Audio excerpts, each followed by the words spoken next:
Hello and welcome, DPL fans. How are we doing today? We're doing another Draft League, watch through, whatever. Here with Dougal again, a little bit earlier than Bezos usual. chat. Can I get a Bezos in chat? Can we get a Bezos? Yes. Just a single one. One Beso, please. Yeah. Alright, let me go ahead and link the stream to, I don't know, my server and the DPL server. I'll link it to my server. Oh, that's awesome. I think Hydra and Rage click on it through there. Maybe. That's what I'll tell myself. Yeah.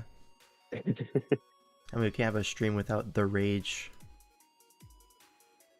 True. Is it 77? I think that's the numbers, right? It is, yeah. SV SERP spotted, neurons activated. You already know. Alright. But anyways, yeah. Good afternoon. What's up, Soltech? It's definitely morning for me. I do not usually wake up this early, but I got places to be later today. Keldeo Aura Farm, so true. My BBR semis is uploading right now. Should be up in a few minutes. Huge. Does Keldeo get a kill in that game? It does. Yeah. The title gives away what it kills a little bit, but oh, is it actually looks like the video's up. But anyways, we got a stream going right now.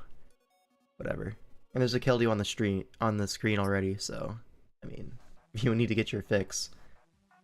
Usually watch Wi-Fi battles during my cardio, so let's go. Yeah, same. I don't watch Wi-Fi battles. But anyways, okay, that's not entirely true. I used to have one like while on the treadmill, but you know. Yeah. Anyways, we got for our first series DUI versus Balio World Tour. Now, if you've been following the DPL, you know that Balio World Tour is not doing the greatest. They're getting kind of smoked by everyone that they play. Haven't won a series, all that. I think if DUI wins the series, they clinch a playoff spot. Yeah, if they win this, they lock playoffs, and they're against like the number 8 seed right now. So if there's a week to win, it's this one, you know. And from what I hear from Bolio's server, they're kind of dead. Well, I don't blame them. I know they've been out for like the past few weeks now. Yeah, I don't blame them. I had one of their players come to me for help because like their whole team was kind of dead. So yeah. But anyways, yeah, that's the situation here. Panda is on DUI. Kyle is on Balio. And yeah, so these teams here, Panda's team, this one was like a big revamp at mids, which I think has been like somewhat of an improvement. Like they've been bringing the team. I don't know if it's been winning or not. I haven't been paying too much attention. I think like ID Cup had used it the past 2 weeks and he won with it. Oh yeah, twice. he won with it, yeah. I think it's an ugly team, but like if you're winning with it, like, you know. Oh yeah, you can't have an ENMT and it be a good looking team. It's just impossible. There's like 4 Mons I see that all really want Terra, and only like 2 of them can have it. 1, 2, 3, 4. You could argue 5 Mons here are significantly better with Terra, and Darkrai's Terra banned, so. Yeah. Hello and welcome, accessibility fans. What does that mean? Can someone translate? What does that mean? Wheelchair. Oh, wheelchair. Yeah, I got it. It took me a second, I got there. Wheelchair alert, yeah. Okay. Reminds me of my seasonal draft with Terra ENMT and non-Terra Crown. I mean, I think this one is Terra Crown, right? It's Crown and Cerulege. I thought it was Enam and Cerulege. I could be wrong, but I know it was Enam when we played it, but that was before mids. So maybe that was a change, but who knows? Let me see if I can double check here, because we do have the technology. We do. Game 1, it is Iron Crown. And there's also a Terra Avalugg on the bench. But yeah, Gotcha. Yeah, I can see why they've been Savalog this game though. Because like Keldeo, Torn. yeah, like, Keldeo really takes advantage of an Avalugg. And like, you don't Yeah. have great Keldeo switch-ins. Like, what team does? Let's be real. But anyways, yeah, let's get into the game actually. Terra We have types, Terra Kyle types. and Panda. Like they're two really good players too. So Yeah, that's of always hype. course. Yeah, these are great players. Interesting. So Terra Flying on the Ceruledge, which is leading off. Then Terra Water on the Iron Crown. On the other side, we have Mhm. what? Terra Ground Torn. I mean, yeah, Yeah. makes sense. I think that's it, unless like Rotom's Terra, but like that's not clicking Terra here. Yeah, I think in the pick'ems, for the past few weeks, we've been like, okay, this team has faced Torn twice, and if they just bring Terra Ground, it loses, right? I'm pretty sure that's what we... Because I remember Zooch DMing me about, yeah, Kyle actually brought the Ground Torn, whereas last week they didn't bring Ground Torn versus this team, and they lost. But we'll see. Do we want to talk about the pick'em results, by the way? What about him? What about him? I don't think we were too accurate this week. Well, you know, you live and you learn. We have a new strategy for this upcoming week, and the goat Teresa will be joining us, so hopefully we can bounce back. Wait, Teresa was Hi, joining? stream. What's up, J. Ricky? Hi, J. Ricky. Yeah. Alright, Keldeo leads off into the Ceruledge. This is probably going to prompt a Terra immediately or a switch to Superior. You see a Rotom fan predicting either or. That was a pretty smart play. Yeah, good play like Covers Kyle. both. Now it's just a free Volt Switch because Tusk does not come in on Rotom. That's just completely backwards. Now Keldeo comes in. Keldeo back. Yeah, Keldeo back Eats the again. Psychic. The Citrus Berry, shout out to J. Ricky. Of course he's in the chat. And Choppleberry, but this Chopple. will get picked off by Vacuum Wave, so pivots to Ceruledge on that. Smart play from Panda. Mhm. And then just gonna trade HP Takes here. some damage. Another Citrus Berry, Yo, that's two. allowing for a free Swords Dance. Somebody should count the citrus in the series now. Like I'm interested. Alright, that's two We already saw Citrus. two. That's two. Let's see if we I can can't keep count track. much higher. No, we're I don't really know. reaching the limit. Anyways, Bitterblade here, gonna recover quite a bit. I actually remember this turn. So, you see Terra Blast, Swords Dance, Bitterblade. What's the last move gonna be? Kyle thinks it's gonna be Sneak. Yeah, But what do we think? Is that... I would get sneak just seeing this.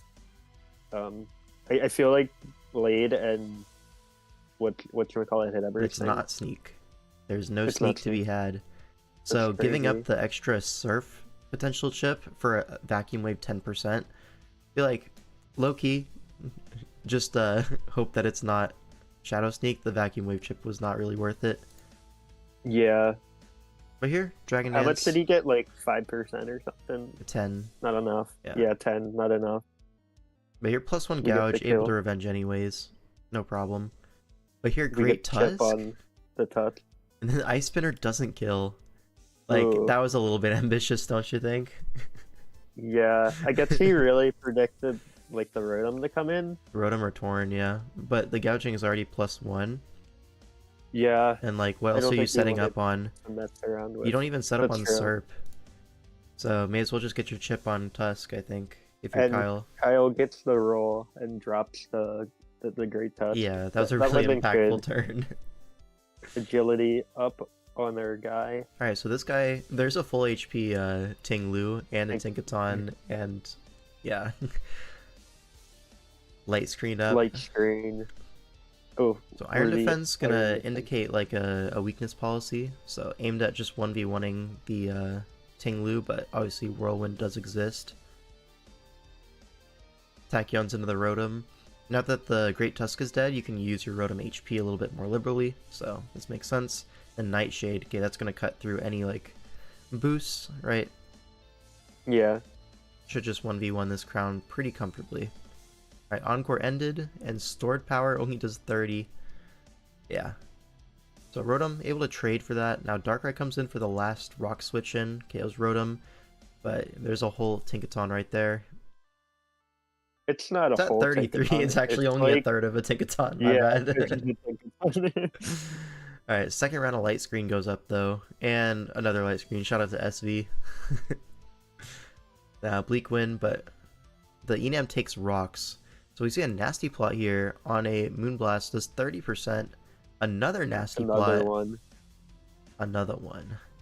Now here, there's an Endure, which indicates Custap Berry, like, Healing Wish. Mhm. But, but we get the yeah, poison. poisoned. Now, if you do get that Healing Wish off into Darkrai, there's still a light screen up. Like, I don't think you just Yeah. win. I don't think And he there's can also kill full with the HP Ice Ting. Beam. Yeah. Alright, Serp goes down, and then Darkrai. I feel did like the Kyle rocks. is in a good spot, like, anyway, but maybe Panda could have pulled it back. But Yeah, seems as soon as the unlikely. Tusk went down, it's like, wow, you just lose. Yeah. Like, offensively, Tusk looked really nice here, but it looked to be, like, physically defensive or something, because, like, +1 Flare Blitz doing only 50 leads me to believe it's a bulky Tusk, but I don't know. You have to know one of the spreads to know both of them. You know what I mean? Mm-hmm. Alright, so that's, good. what, That 2 was a really Citrus Berries? well played game by Kyle, though. Yeah, Like, really clinical. Yeah, only 2 Citrus Berries. We really blew our load early there. No more citruses. there's Anyways, 7 more games this series. yeah, there are 7 more games. Beso and Rest, hashtag facts, so true, This bestie. is Blitz. Yes, it this is. Blitz. And there And is a Driplin on the team. Yep. Yep. Against Soggy Doggy Sage. Yep. So 2 very strong players again. Another Gouging Fire. So yeah, and another Torn, but on the other side now. There's a Volbeat. What is Volbeat here for? Just trying to helmet down Meowscarada, Lando Yeah, T helmet for U-turns, it. Conkeldurr actually as well. So pretty useful Volbeat here. It gets screens, right? And like Tailwind, stuff like that. Does it get screens? I know it gets like Prankster I T-Wave, thought it U-turn, Roost. Yeah, it's It just an probably annoying does. mon. Anyways, Enam Darkrai, good offensive combination. Metagross as like the everything check low-key. And then Gouging as the win con, Lando as another breaker alongside Enam. Makes sense here. You would expect versus this team to see a lot of Assault Vests.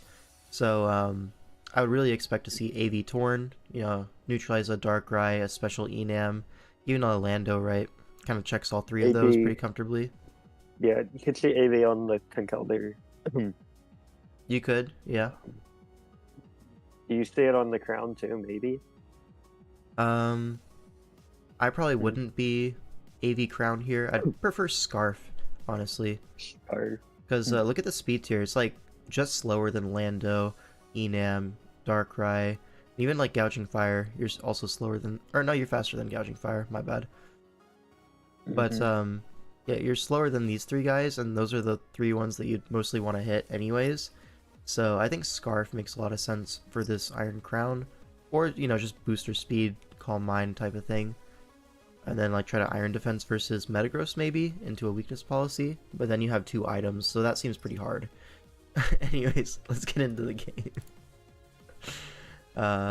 Terra Water Torn, so defensive Terra, Terra Flying, Terra Water Diplin, and then Stellar on the Enam, so designed to like break past any like AV Terra Torn.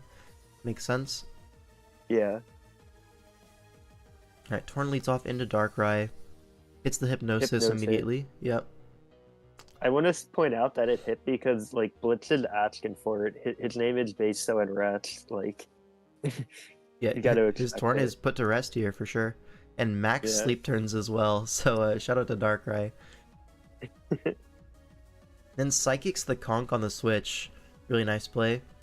And then Big play. now Iron Crown comes in. A crit does 3%. Crit drop, oh my god. I think that was Assault That, Vest. yeah, 3 does not seem very high. But yeah. U-turns on It's- Volbeat. Really nice chip on Mhm. the Meowscarada. Lando comes in. Lando on And then Lando. Lando comes in. Very Uh, rock. Yeah, Torn gets its regen. It's guaranteed to wake up this turn. Darkrai comes in, interestingly. Are we just hitting another Hypnosis? No, because the speed drop. I mean, you can live a U-turn, I guess. A Rocky Helmet Darkrai. We are cooking. And hits the Hypnosis on Conk switch in. So now you go back to Torn. but Dark Pulse might be a Get the 2-KO. It's regen. really close. I guess you still have the speed Sage drop. doesn't think so. Yeah, Yeah, you're still slower, so you That's turn into true. Lando, gets the intim on the Gouging Fire, forced into his own or her own Lando. Stonish for 33. Shout out to the Lando mirror. This is The horrible. Lando mirror's the worst thing ever. You know, I don't know why Iron Crown is the pivot, and why did that force out the opposing Lando? The world may couldn't never tell you. know. Maybe representing Shukaberry, but like, I think it's clearly a Soul Pitch. I don't know, you're judging it off of like 4 times resisted psychics, right? Really hard to I head calc guess. that. My head count tells me it would do 6 without the Assault Pitch. Okay. Like, yeah. Torn comes in. Can outspeed Lando, hits the Bleak Wind, doesn't want to U-turn into a helmet, makes sense. Tyke weaknesses, loses to AV. Yep. So true. Kong sacked off to Darkrai because it is the last rock switch in, so no threat of hypnosis afterwards. Meow, revenge kills, reveals It's Scarf. more chip. Yeah. But it's really weak now. Yeah. And these rocks Torn are back doing in. kind of the Lord's work.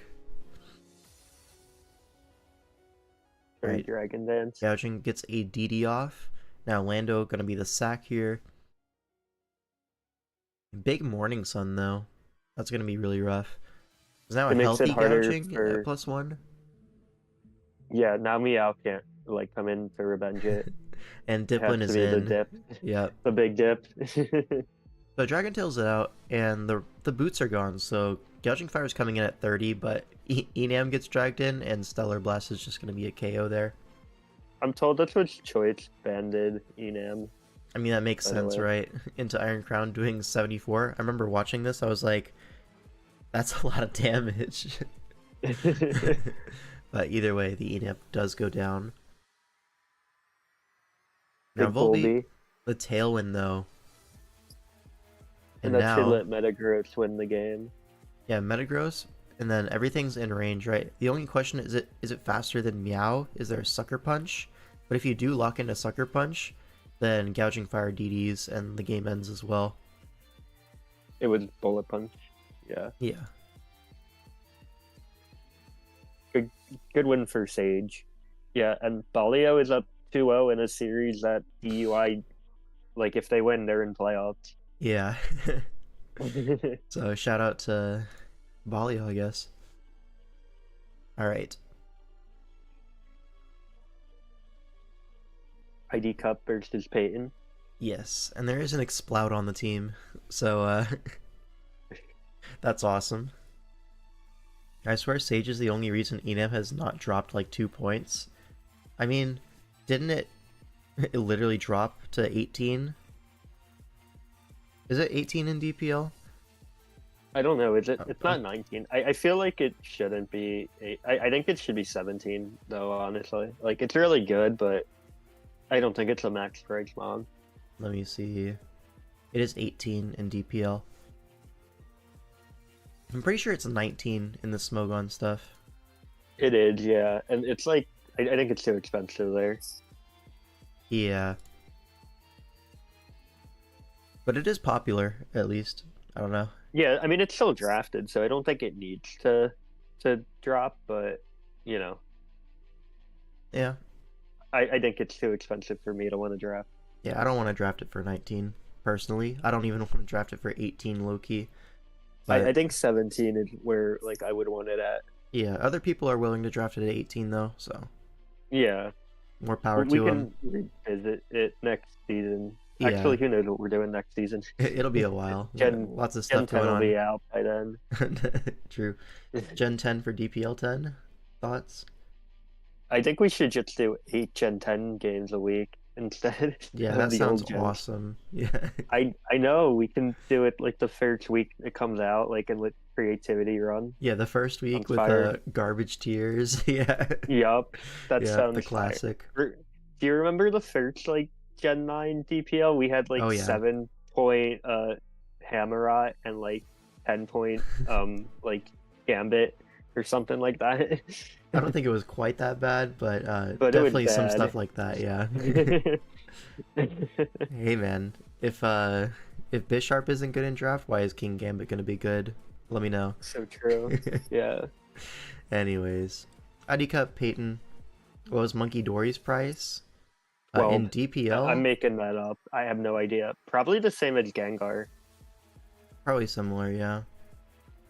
Well, I know, actually I don't know. Wasn't that a DLC like in between DPL seasons? Like that was a DCL thing. It might have been. In Smogon it was In 16 Smogon. actually. Yeah. Believe it or not. That I was don't the think we initial. were that bad with that. I didn't get most of it as much as Gengar, but like I think Gengar's a lot better. Yeah. But anyways, let's get into the game. This is gonna be Gen 7. Alright, Nidoking versus Weavile. Oh, this was funny. So Weavile goes for The a beat up, but then it lives on Doesn't kill. 3%, and it's Focus Blast dead Weavile. That's kind of aura. Alright, Gallade comes in to revenge, but Uxie is right there. One of the best Gallade checks in the tier. So it's going to take 17 from Ice, and then a Reflect goes up. A little bit overkill, I think. But, I think, yeah, it like, where's the Peyton rocks? went Underwave because he predicted what should we call it, like P-Wave, I guess. That makes sense to Mhm. me. Then immediately Ice Beam X-Cloud. freezes. Goat. I would the only way X-Cloud would do it anything this game. Yeah, it looks like maybe a Sash lead Nidoking with Mhm. rocks, which is why it stayed in on the Weavile. That makes sense to me. Yeah. So no rocks for the rest of the game for Peyton, which is a big deal when you have a Zapdos. And then it's actually Lumberry Defog, so rocks up wouldn't have mattered anyways. Screens are gone. Torn actually takes a T-Bolt, trades for the Toxic, and is going to try to regen that off. Goes into Uxie because it's frozen. Like, it may as well soak up the damage Yeah. with this. But now Gallade's going to come in on the frozen Uxie and Swords Dance. So greedy. Uh-oh. This is literally This is some- unethical. This is the most X-Cloud's ever gonna do. Wait, no, I'm lying. I used it in the game last season and I got like a kill and a half. Oh, shout out to Yeah. X-Cloud. Takes the Supersonic Yeah. Sky Strike, looks to be AV, and does 37 to Scizor. That was swag. Yeah. Now Garchomp comes in, rips the Z immediately, but it's Z Doesn't kill. Drake on a Swords Dance turn. Okay. Gonna take a big +2 Bullet Punch, and rocks go up, so gonna trade the Garchomp for the Scizor just straight up. And I don't rocks think up. Peyton played the Garchomp very well there. I mean, It's it feels a bad hot to take. sack your entire Garchomp to trade Scizor when you have a Zapdos, like, right there. Yeah. And Zapdos also kind of forces a KO every time it's in, like, just go Zapdos, Yeah. I think, low-key. But here, Ice punches into Zygarde, allows the Dragon Dance, and goes for 1,000 Arrows, obviously knocks out Gallade at +3. Now Whimsicott comes in, goes for an E-Speed, Doesn't kill. And Moonblast Moonblast KOs. out. Now Torn comes in, but Zapdos at 82 and Toxic. Icy Wind does 34. Alright, so it's at 42 now, but substitute to Toxic Stall. And Torn might just do it here with the Toxic Chip on Zapdos. Icy Wind looks to be a 2-hit KO after Toxic Chip. Yeah. And yeah, Zapdos goes down. Whimsicott versus the world. Can it do it? It's No. faster. It's a Scarf But- Whimsicott, which makes sense into Oh, okay. Zygarde. But yeah, I yeah. get it. Not able to knock out the Torn there with Giga Drain. Maybe like an Energy Ball would have gotten you across the line. I don't think it beats Blastoise. I think Blastoise would live the hit. Yeah, probably. Anyways, now it's one win on the board for DUI, but still 2 for Balio. So fighting an uphill battle. All right, now Jimmy G versus PZZ. That rhymes. Kind of fire. I think Jimmy G's 0-5 here, and PZZ is like Balio's highest paid player. Like, Yeah. you know, this is the game I think you could see like favor into Balio, and that could put them up. Going up that 3-1 could is put them kinda up- crazy. Yeah, I think this is like a luck win for Jimmy here. Shout out to Hydra. Got their faces minus FIDF 0 IVs. Yep, typical. Are the players Crazy. on each side consistent across teams? Yeah, Yes. We could probably make that happen, but yeah, Jimmy is on DUI. PZ is on Balio, for sure. I thought you've been doing that, but I don't know. I wouldn't pay too much attention to it. I think I feel did like, that in 1 week, and then I've just been Mhm. like, just whatever's open. But yeah, I'll try to keep it Kinda lazy continuous about for it. everyone.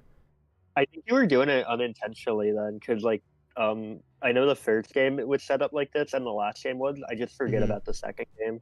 Yeah, No, the second game was too. So yeah, all four are we're doing great. consistent, We're doing even great out if here. unintentionally. Yeah, yeah. But anyways, this matchup kind of shiced. Um, so like, what actually wins here?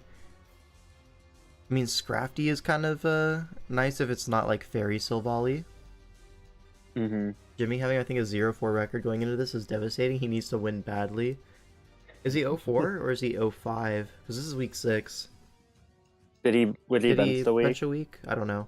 Regardless, he was Mm. winless going into this. I do remember that to Yeah. be true. And PZZ, it's like he was a 34K player, so you would expect him to be favored in this matchup. Bench week He 1 got benched week 1. or Okay. 1 week. Okay. Anyways, maybe Mew can do it. Maybe Auto Steela are the win conditions, but like Zeraora is gonna be tough for the Steel to get through. Mhm. What else here? I mean, it is Gen 8, so Blastoise, Shell Smash is a threat. Like, your Water Resist is Yeah. a Quillfish, or like an Blastoise AV does look Pokemon. pretty good. Yeah, this Zapdos is rough. ChatGPT Olivia would probably low diff this. True. Let's just look at the game. Celesteal versus Necro. Immediately Heatwave crits Crit. Ooh, into Toxic. toxic. Alright, well, Steel is dead. That's awesome. Heatwave to Scrafty. Is that Assault that's Scrafty, or Scrafty just that bulky? I don't really know. It could be offensive Necrozma. I mean, I don't. If the Steel is Spadef, this is offensive Necrozma.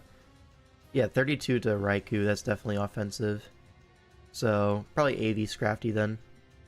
Yeah, traded a bunch of damage for the Necro. Yeah, that's probably worth it as the Necro user. Yeah. Sub Raikou. Subtoxic, which is gonna beat Latios 1v1. It's screens Like Latios, screens. but you're setting screens in front of a sub. Oh, it's Silvally Poison. That'll do it. Okay. We have to try to Scald Burn Scald. this? Oh, it's looking dire, Yo. folks. It's looking dire. Can he get the burn? Show me a burn, show me a burn. No burn. Okay, Does it kill the Raikou? definitely. Yeah. So sack the Steel to rocks. Makes sense. Makes sense. Yeah. Now what, you go Quillfish into him, but it's Silvally Poison, what are you doing back? Multi-attack is like almost a 2-hit KO, but T-Wave, okay. That should be Big good T-Wave. enough. Now a T-Spike goes up, as multi-attack gets a higher roll, knocks out the Quillfish. Now Raikou back We're in. going Raikou. Sub to stall out the light screen turn, and fish for that, so makes sense. And then crits the T-Bolt into full. Yeah, we got out of that one alive. Shout out. When is J Ricky game? It's gonna be a while. We're not on his series yet. Yeah. They're one of the last series, I think. Oh, it's Mono Ice Beam, which doesn't break the sub. Yeah, this Raikou about to go stupid with T-Spikes up.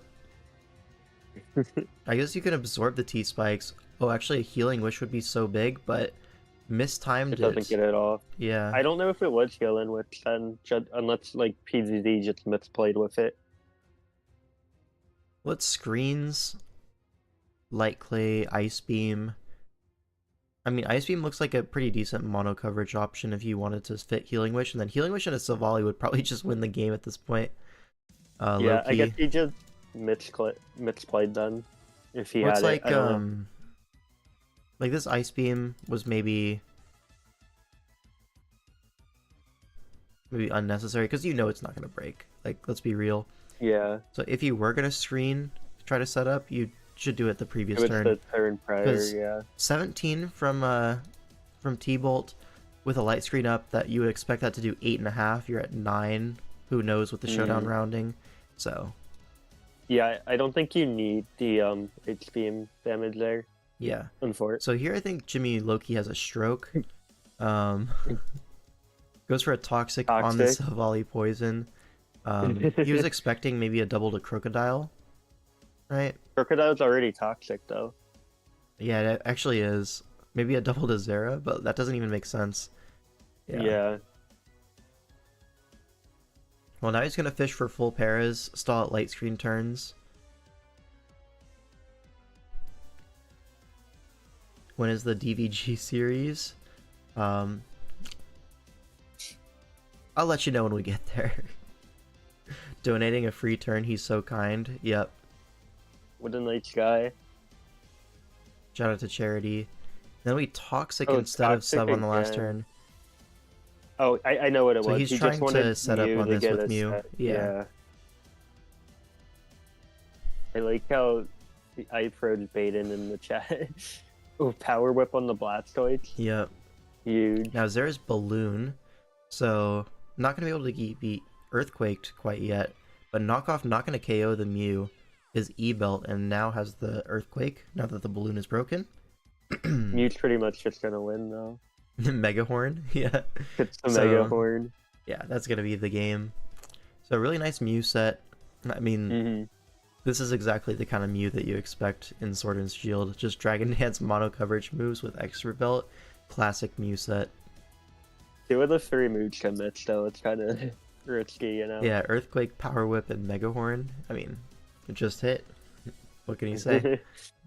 So now that ties up the series 2-2. Really big win from Jimmy. No, it's Craig versus Olivia. Yeah. Alright, so you have to assume that Craig is favorite here. Like, let's be real. Maybe a little bit. Maybe just a little bit. little. Yeah. And he has a lot of underpriced mons, like the Gyarados, the Grimmsnarl, and the Starmie.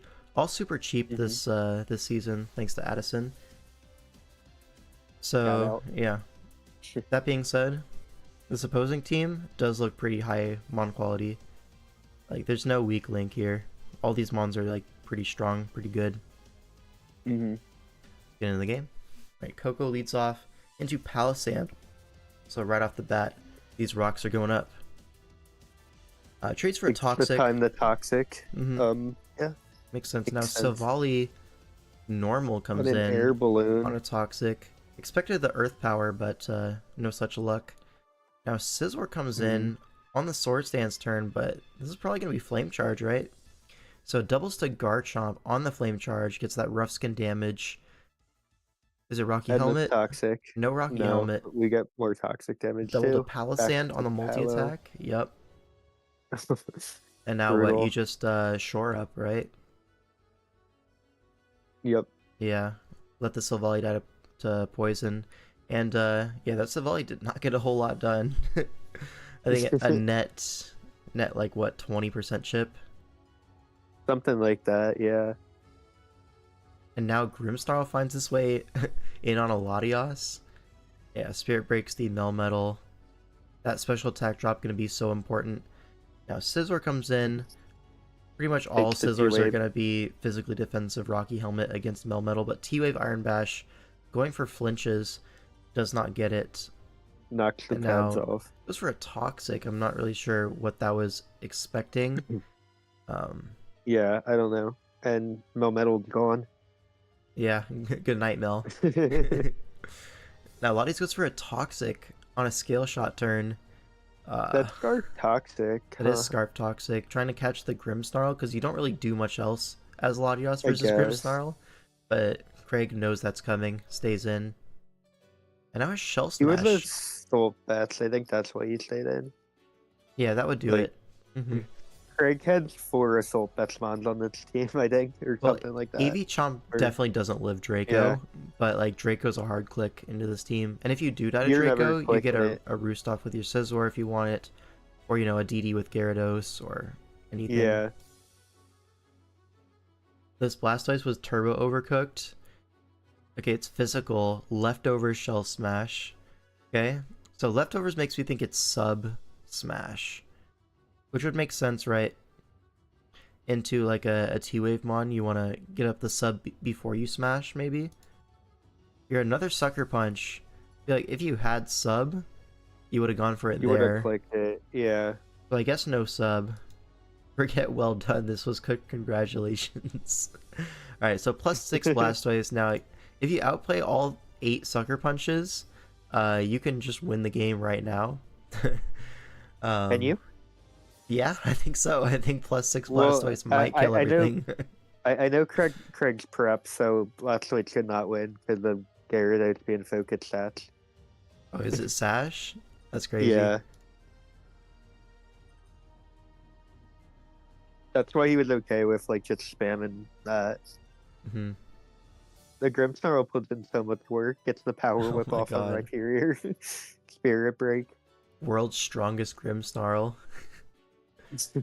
Now Coco comes in, goes for a Toxic, Toxic. and Spirit Brickin' Coco. What am I saying here? Yeah, this Coco's not doing any damage anymore. No. You just sack this, get your free Garchomp in. Or anything, really. Anything wins. Yeah, anything you want. Prime Grimmsnarl gameplay. Yep.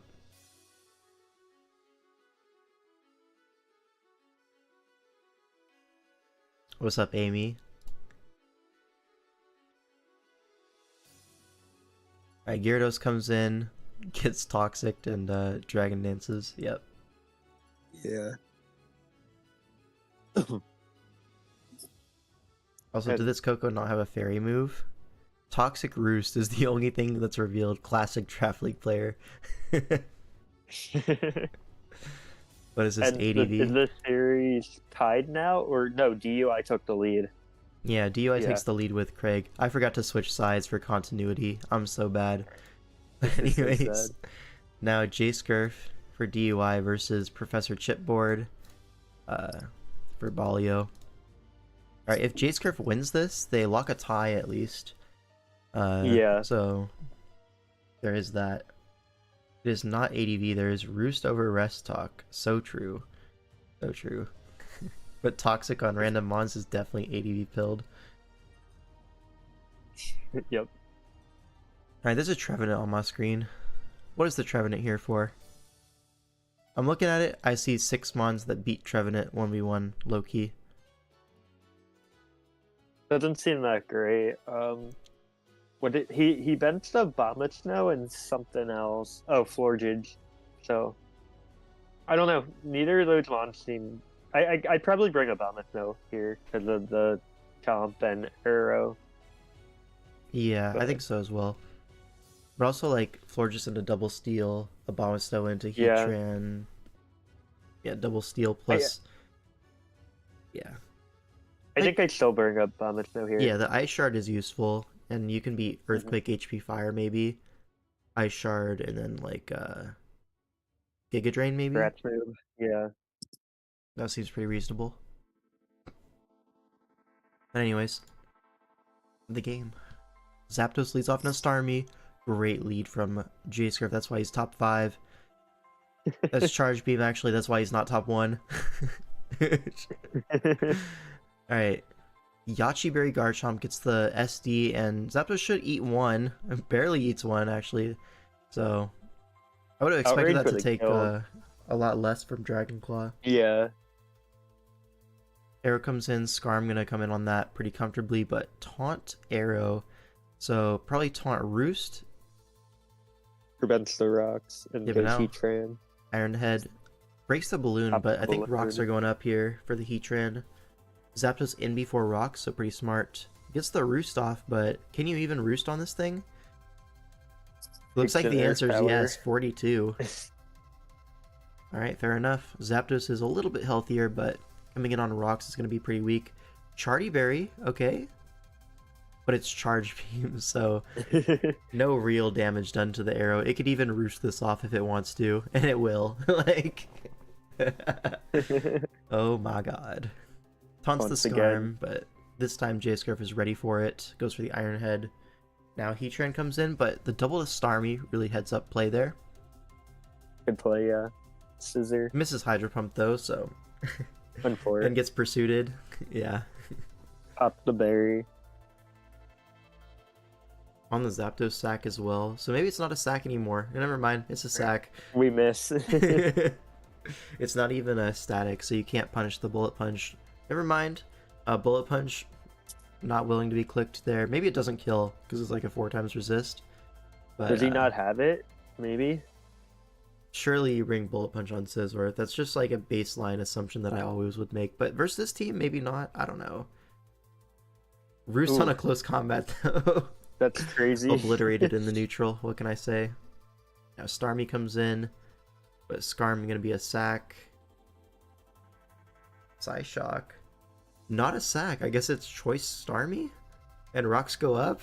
How did he get Was rocks there a up? reason not to click like Surf or Scald there? No. I don't know. Ooh, The Heatran lives? barely lives. A Life Orb CC? You're kidding me. Yo. That's hard body Heatran. Now Starmie on Starmie action. You see a Psyshock do 32 with an analytic, it looks like. But now Signal Beam looks to be maybe a Scarf Starmie.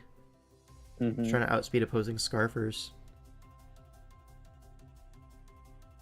Oh my god, it's Subsea on the Trevenant. Trevenant.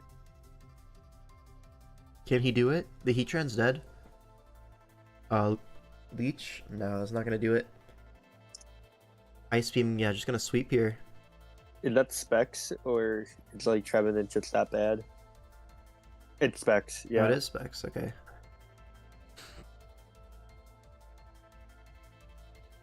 It seems like a lot, yeah.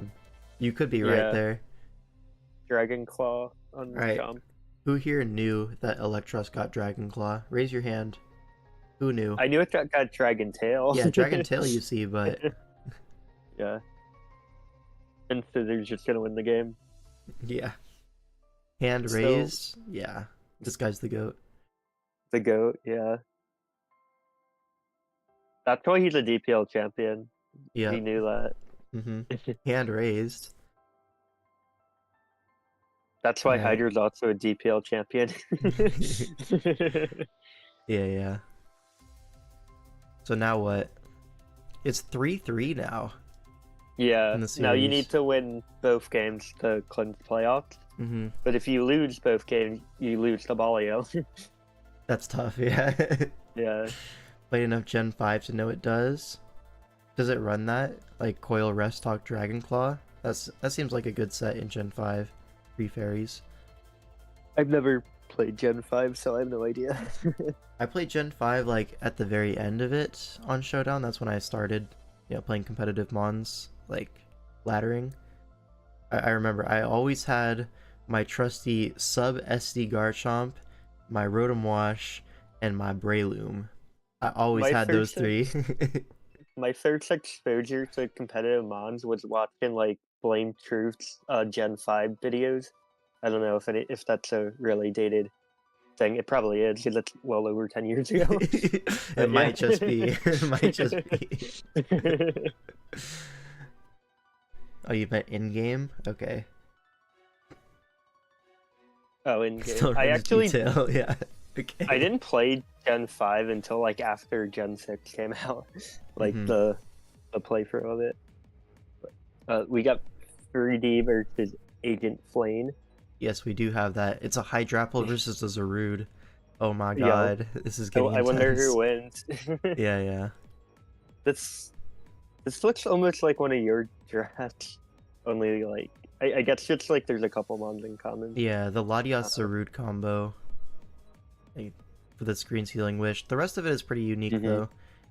though. The other draft kind of like you have like a Weavile like spider team, right? We do, but that one's like Ting Lu instead of Gliscor. And Yeah. what else? Raging Bolt instead of Apple, Yeah.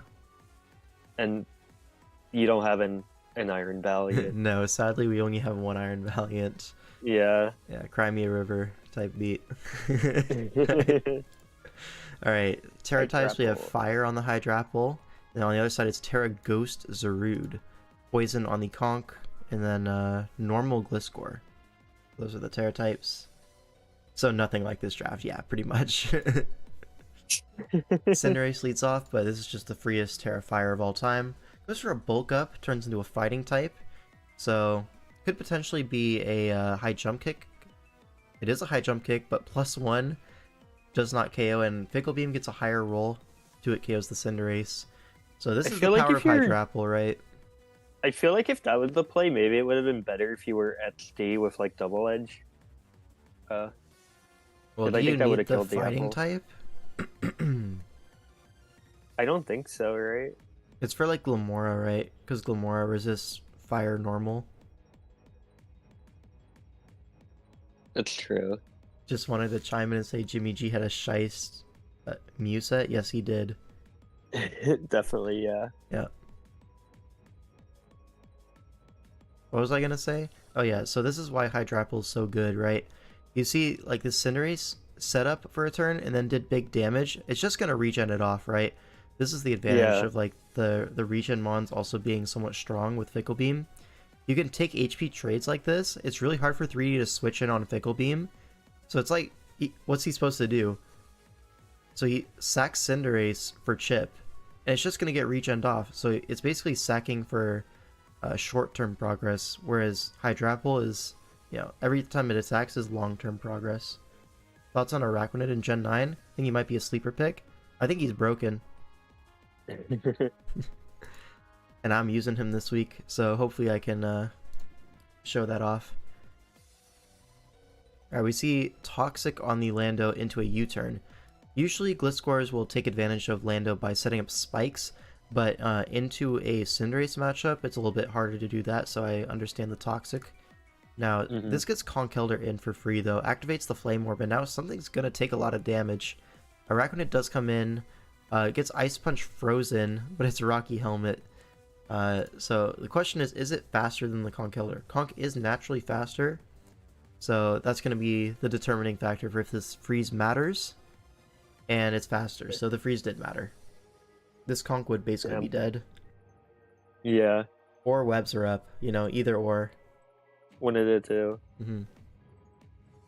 But no such luck. Now Meteor Beam comes out, and Lando T dodges it, so a little bit unfortunate for Agent Flame over here. It's a little bit rough, I'm not gonna lie. Reason to miss? Yeah. At least Gliscor can come in on an Earthquake, but yeah, definitely a little bit behind based on those sequences. Now, very Shiest Hydrapple. Felt like a really, it felt like a really bad Lando matchup, though. Like, well, it's still fine, I think. Like Liger or Gliscor, and then like Hydrapple. Yeah, 3D did hacks, but Lando here, it's only just good for rocks and momentum, but it's actually pretty good at that, right? Because Gliscor comes in, but what's it really doing back, right? You could just get a slow U-turn into something like your Latios, your Conk, which is what happened earlier, into Zarude. Like, you just get momentum into your scary threats. And now goes for a Nasty Plot on the switch and gets Encored. So really nice Zarude tech there. Forces out the Hydrapple, but doubles the Goldango on the Gliscor. I feel like he expected something else there. Yeah. But Latios in on Earthquake, so it's all good. But Hydrapple again comes in, and this time doubles the Gliscor on the Zarude switch. But no such switch has come out here. The apple go got for a back Toxic. up to 100, by the way. Yeah, it did. Doubles the Glim. Mon. What was Glim expecting? I could not tell you. But hey, gets rocks up. Shout out. Rocks and the T-Spikes go up. So is this Zarude Boots? Because otherwise the T-Spikes are useless. It's kind of looking hard for Furry to win at this point. Yeah, this Moonblast is like pretty threatening, but like Goldango comes in. The only problem is the Hydrapple. Everything else is like pretty manageable. The Hydrapple's a big one, right? Yeah. You have to catch the Nasty Plot turn on a Zarude, right, to encore it. But like you can always Fickle Beam, so it's like really hard to make that play. And then Nasty Plot on the Latios makes sense. And now Draco Meteor, but that only does 44, and it gets recovered off. Like, this is why Hydrapple's good. Like, exactly this. Yeah. Now your +2, Conk comes in. It's just faster than Conk and kills. Likely the Hydrapple and the Arachnid are hitting the same speed stat, so if one outspeeds, you know the other one will as well. Now +2 Goldango goes for a recover. I can't even kill. Yeah. I feel like Shadow Ball would have been like either a kill or close to it. That's probably what you had to do. I don't think it killed. Maybe. I don't know. I feel like it might have. It would be close, I think. What Terra type was the Zarude? Do we know? Ghost. Goat. Hold on. So, Make It Rain, we saw it into the Hydrapple earlier. It did 28. So, yeah, Shadow Ball actually only did like 40. Yeah, it definitely didn't But kill. At +2, it's at 78. So, maybe it did kill. I don't know. I don't feel like Falcon. Yeah, 28 at neutral. Shadow Ball is 2/3 that. So, call it 19. 19 times 2 because it's not resisted, and then times 2 because of Nasty Ball. It looks like a roll. We'll call it a roll. But either way, 3D gets outplayed there. And Gliscor comes in on Lando. Dies You to can Toxic. just save the animal. Yeah. And now it's Zarude. But Zarude is going to get Toxic here. Has to go for like a dodge on Toxic. Does not get it. And if I remember correctly, he just forfeits on this turn. Makes sense. He couldn't win. Yeah. Because, like, Iron Valiant's faster, Weavile's I like faster. how he immediately made the replay unlisted. Yeah, he said, no one needs to see this. Alas, here we are, seeing it. Yeah. That was just a really dominant performance by Agent Flame. She kind of outplayed, like, almost every turn. Yeah. I mean, got unlucky, too. But yeah, that too. Not enough. Alright, so now, Game 8. I didn't think it was deep your dunk. I just found it kind of funny, you know. Ooh. It's not Title deep. versus iPro. And we can read into whatever we want here. It's all for the entertainment. But anyways, with the playoff hopes on the line, you have to bank on iPro winning a Sun and Moon game. Okay, player off hopes are not on the line. Your chances of guaranteed to go in are on the line. Okay, yeah. but like you get what I'm saying here. iPro just needs to win one game to lock playoffs. And iPro is just title for straight up the game. best Sun and Moon player right now. Yeah, well, I mean, his record hasn't reflected that, but I think most people would agree with that statement. Isn't he still like 4-2 or something? No, 3-2. 3-2 going into this game. Yeah. Okay. Surely a simple task for iPro. Also, this matchup was also really bad for title. Yeah, like Zygarde just kind of beats everything. Like, I would assume it's gonna be DD, maybe Groundium, maybe Weakness Policy, maybe one of those things. Because you set up on Coco and you just win, right? Yeah, that's what I would expect. There's a Coco for the Pidgeot.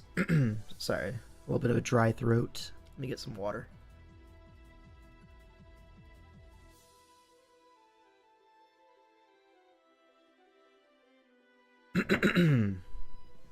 Alright. But anyways, yeah, Feeny for the Keldeo and the Garchomp. Nidoqueen's a reasonable threat. Like, I think a bulky Mew has to go overtime here, right? Yeah, Mew looks pretty important, but like, what will it do this game? What Mew set would you bring? Probably just bulky Roost Ice. Maybe Taunt. Yeah, I could see that. Maybe like, Super for Fang sure. last. Maybe Earth Power. Just like Mamoswine coverage. Yeah, that could make sense. I don't know. You're walled by Bronzong, but also you wall Bronzong back with Taunt. You could just taunt and then Ice Beam it 10 times. You know what I mean? It's really More not than the end of 10 the world. times. Okay, yeah, if it's leftovers, you just lose, but yeah, maybe Wisp over Taunt and just concede rocks going up. Or just like go Skarm on Bronzong. Like that's pretty reasonable as well. Yeah. I mean, it's a Bronzong. You shouldn't just lose to it, even if your Mew does. Yeah, definitely Ice Beam on Mew. I want to be bulky for the Nidoqueen and the Zygarde, like the offensive grounds are rough. I would expect a bulky Mew, but we'll see. Coco leads off into the Nidoqueen, a great lead from iPro. And gonna take advantage of that by Earth Powering into a Skarm. Pretty raw. Now our rock's going up, a Spike goes up. Now Feeny gets the free switch in and Moonblast the Skarm. As he gets Whirlwinded into Bronzong, which is going to allow more spikes to go up. Looks like we're going to see 3 layers for the rocks, and now Hypnosis. Yeah, kind of a crazy bring, right? Versus electric terrain, and you have misty terrain, and it only hits Skarm when the terrain's up, but he got the Skarm. For Skarm, though. Like, Yeah. It was only for that. Yeah, it like makes sense if you think about it, but it's also just crazy, because there's 2 terrains that stop it. Yeah, it makes sense, but it's still crazy. Alright, Calm Mind Keldeo with Hidden Power, but puts it right into Ayapapa range. But Moonblast doesn't 2-hit KO, so Keldeo actually 1v1s this. Goes for another Hidden going Power. hard Pidge there, like just knowing it was HP Grass and not HP Electric. It's crazy. Yeah. Because, like, there's electric terrain. I think, like, Hidden Power Electric is a Low-key, reasonable terrain. Low-key, that would have made a lot of sense too. I don't think it killed, but still, I don't think you want to take that. 22 from a resisted Hidden Power. A super effective one definitely kills after rocks. Does it? Is Pidge Oh wait, there's no dead? rocks up, so No, it yeah, would there's live, no yeah. rocks. That's why I thought it would live. Yeah, it does live. But yeah. But also I feel like in front of that Feeny there, you could have just clicked Surf, right? Surf into Hidden Power kills. Covers switches like this, but whatever. Yeah, guess if you the don't one wanna Hidden be- Power wouldn't have killed. You don't want to be electric because it allows Zeraora in with a Volt Absorb, and then you're forced out. That's like worst case. I Right. guess. Anyways, Hidden Powers into the Nidoqueen and then swaps Skarm on the Earth Power. So, Tidal thinks that this is going to be Scarf Nidoqueen the way it's been played. I agree. Yeah, it definitely looked like Scarf. Alright, so now we see +1 Zeraora setting up on the sleeping Skarm. It is Whirlwind. 2 turns slept, so possibly one more sleep turn. Possibly could wake up this turn. Zera at +1 does look really threatening, right? Mm-hmm. Goes for another Calm Mind though, and wake up into Whirlwind. So a little bit greedy from iPro. I don't think he needed to do that. I think he should have just attacked. Yeah, and then gets Scald Burned. Okay. So Skarm gonna get 2-hit KO'd here. It is Cut Stap, so the burn actually does make a big difference here. The Feeny Yeah. would be dead. So yeah, but it's dead to spikes anyways. Actually, he gets to save it because Garchomp comes out. I feel like Garchomp was probably not the move here because it allows coulda gone- free Zong. I think Sidel could have prevented a kill on anything he went, though. Like anything he wanted that came in. He could have kept the sack, I think. Is that true? I don't like what forces a kill. I think Mew, right? Because you don't know what the Mew is, but then you're actually giving away Maybe. information. Yeah, So- Maybe it's fine. know in- Whatever. and like I know what This the gets Mew rocks up. set is. The Mew. Yeah, this is fine actually. Pepper said he miscounted the sleep turns. I mean, still. I misses Misses the Hypnosis. That miss didn't matter because E-Terrain is up.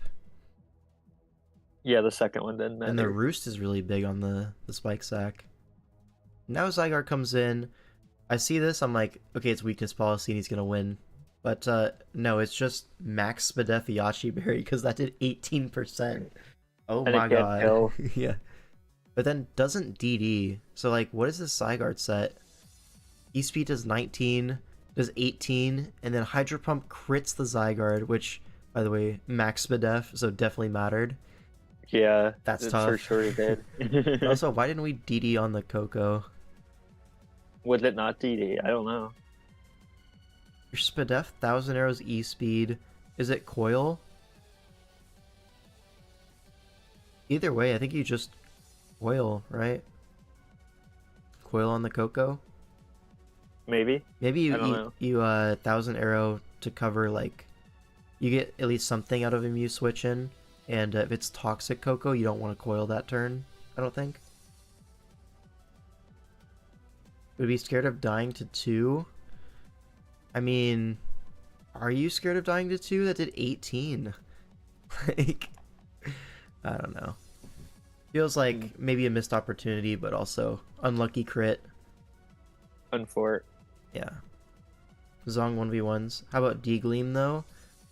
Are you running D-Gleam on Coco here? T-Bolt, HP Ice, Roost, D-Gleam? I think the last move Has is to be, like- Nature's Madness. Yeah, either Nature's Madness or like Toxic for like a setup Zera, or probably U-turn, honestly.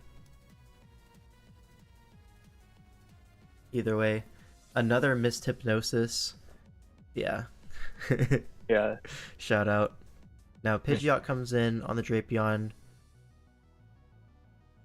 Does go for a Hurricane, gonna knock out the Garchomp. Alright. Now Coco comes in. Now this is interesting, right? Because if you T-Bolt into the Zeraora, it's gonna heal off the Hazard Chip, basically. And then, you know, could get messy. So Tidal does not want to click T-Bolt here. But Pidgeot can live everything else. So Pidgeot's just gonna stay in here, go for a Toxic, falls out the Roost play, and then now HP Ices into Pidgeot, but Heat Wave gonna 1v1 the Coco.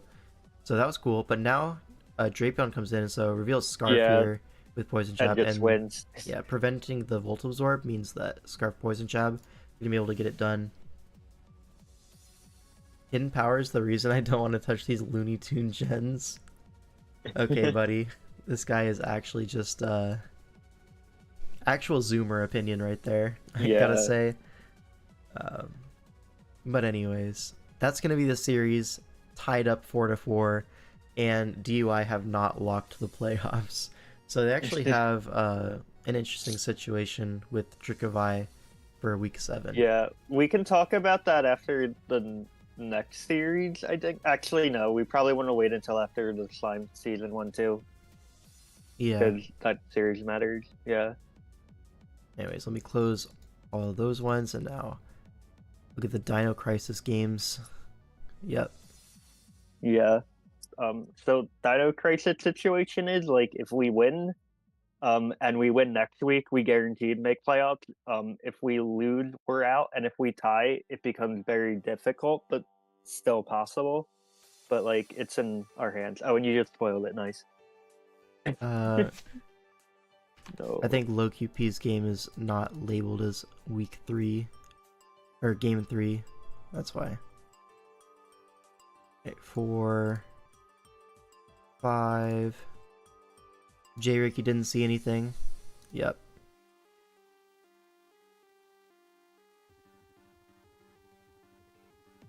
What? Did we not link it properly? what game was it? The Sablo Nala game. Oh, I don't even know who put that in. It wasn't me.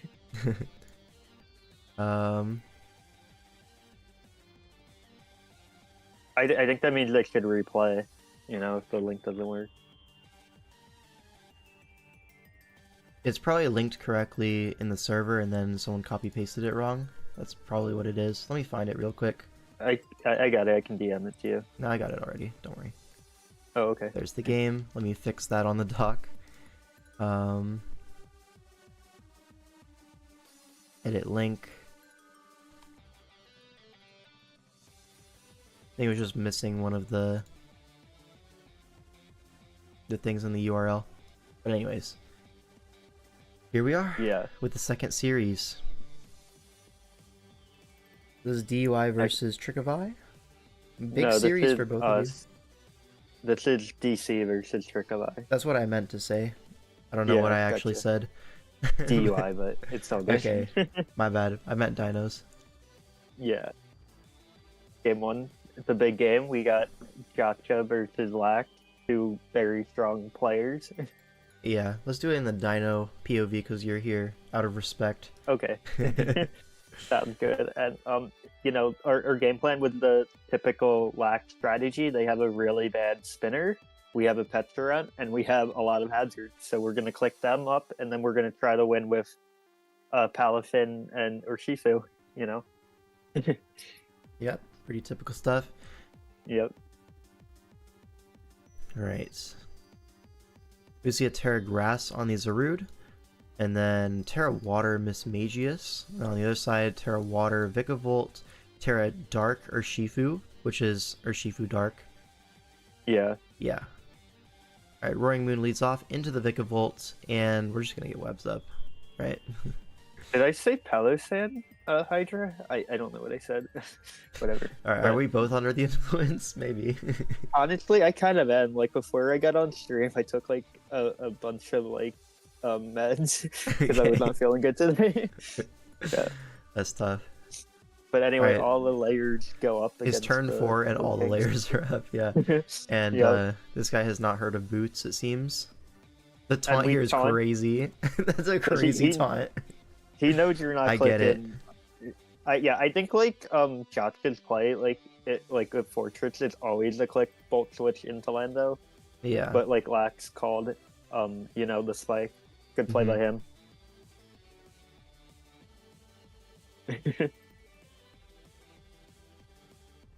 Oh, Yurdunk's got your back there. And Thank then you, now Yurdunk. goes Petron spin. Yeah, he's just the GOAT. Yeah, Shadow Ball he 2 just- KOs. Never mind, Citrus Berry, but also Shout out Spit F J. drop, Ricky. but also doesn't matter.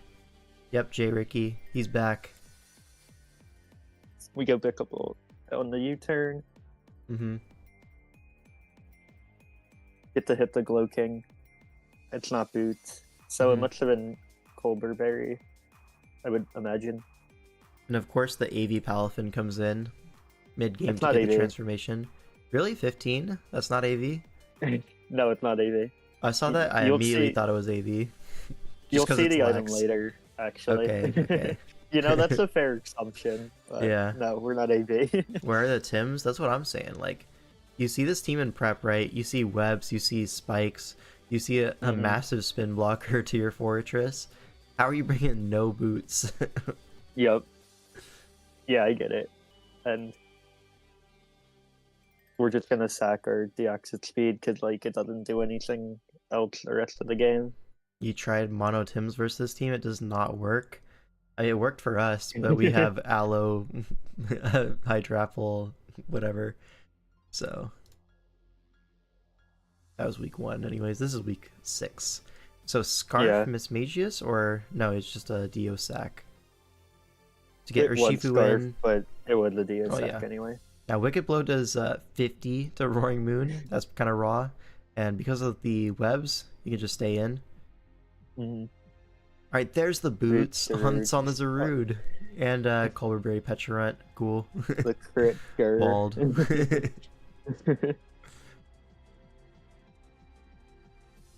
The chain.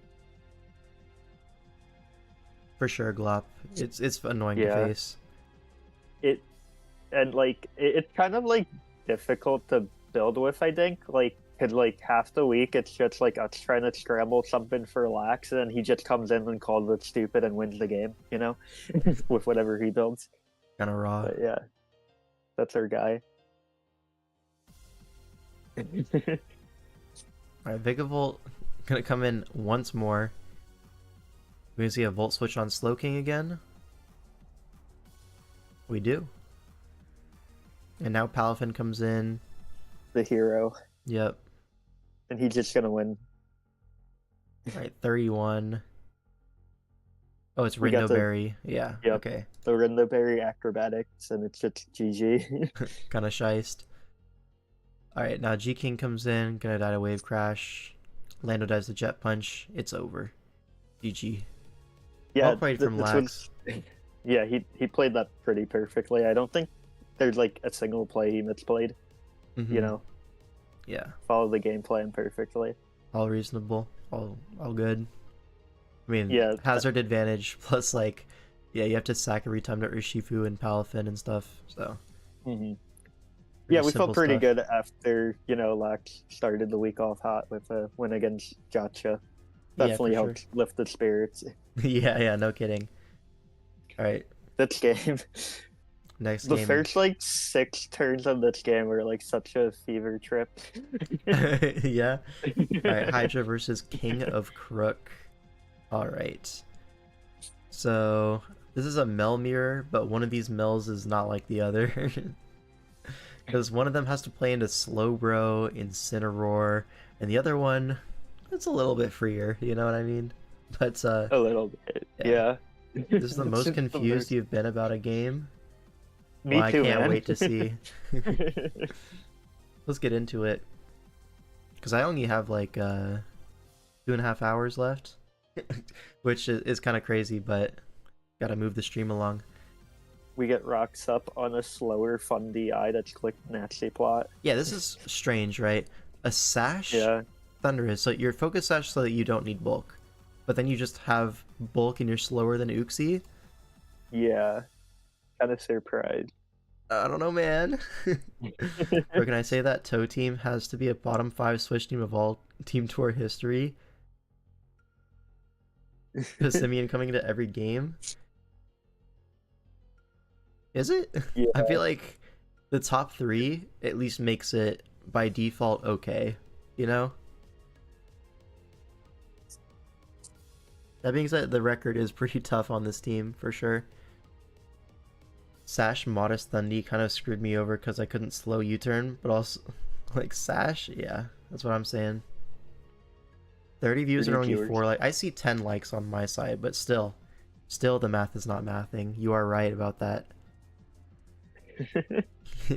Hashtag for the algorithm. Yep. So then +2 flash cannons and Uxie. Predicting. I don't know what Weebile, I guess, but like, he's not That's going hard. not. It's not a Weebile. Weavile turn. Like, It's like a weird stat. Like the coverage, I don't think. I'm not sure what it was. yeah, knocks again on Psychic. This time predicting Nidoking, and now gets U-turned on into Melmetal on Flash Cannon. This is like AV Mel, but then sack Uxie anyway. So like, I don't know, And a now little it's bit Thunder weird. A Bolts. little bit Yeah. weird. Dies to Weavile. Yeah, typical stuff. Right, now Winston Overwatch comes in. I thought this was also a little weird. The Melmetal being the switch into the pets. It's a pivot, trust. Yeah, I mean it worked. Then Rain Dance with Charty Berry, so actually 1v1 Lando T. Pretty cool stuff. There's no switch in a Weather Ball, so yeah, good night. Yeah, you kind of get a kill. And now Slowbro the Thunderous counter. Yep. It's AV out the ass. Only And now 51. Nidoking comes in, but Shadow Ball's really free because all the Shadow Ball resists, or I guess Thunderbolt, same thing.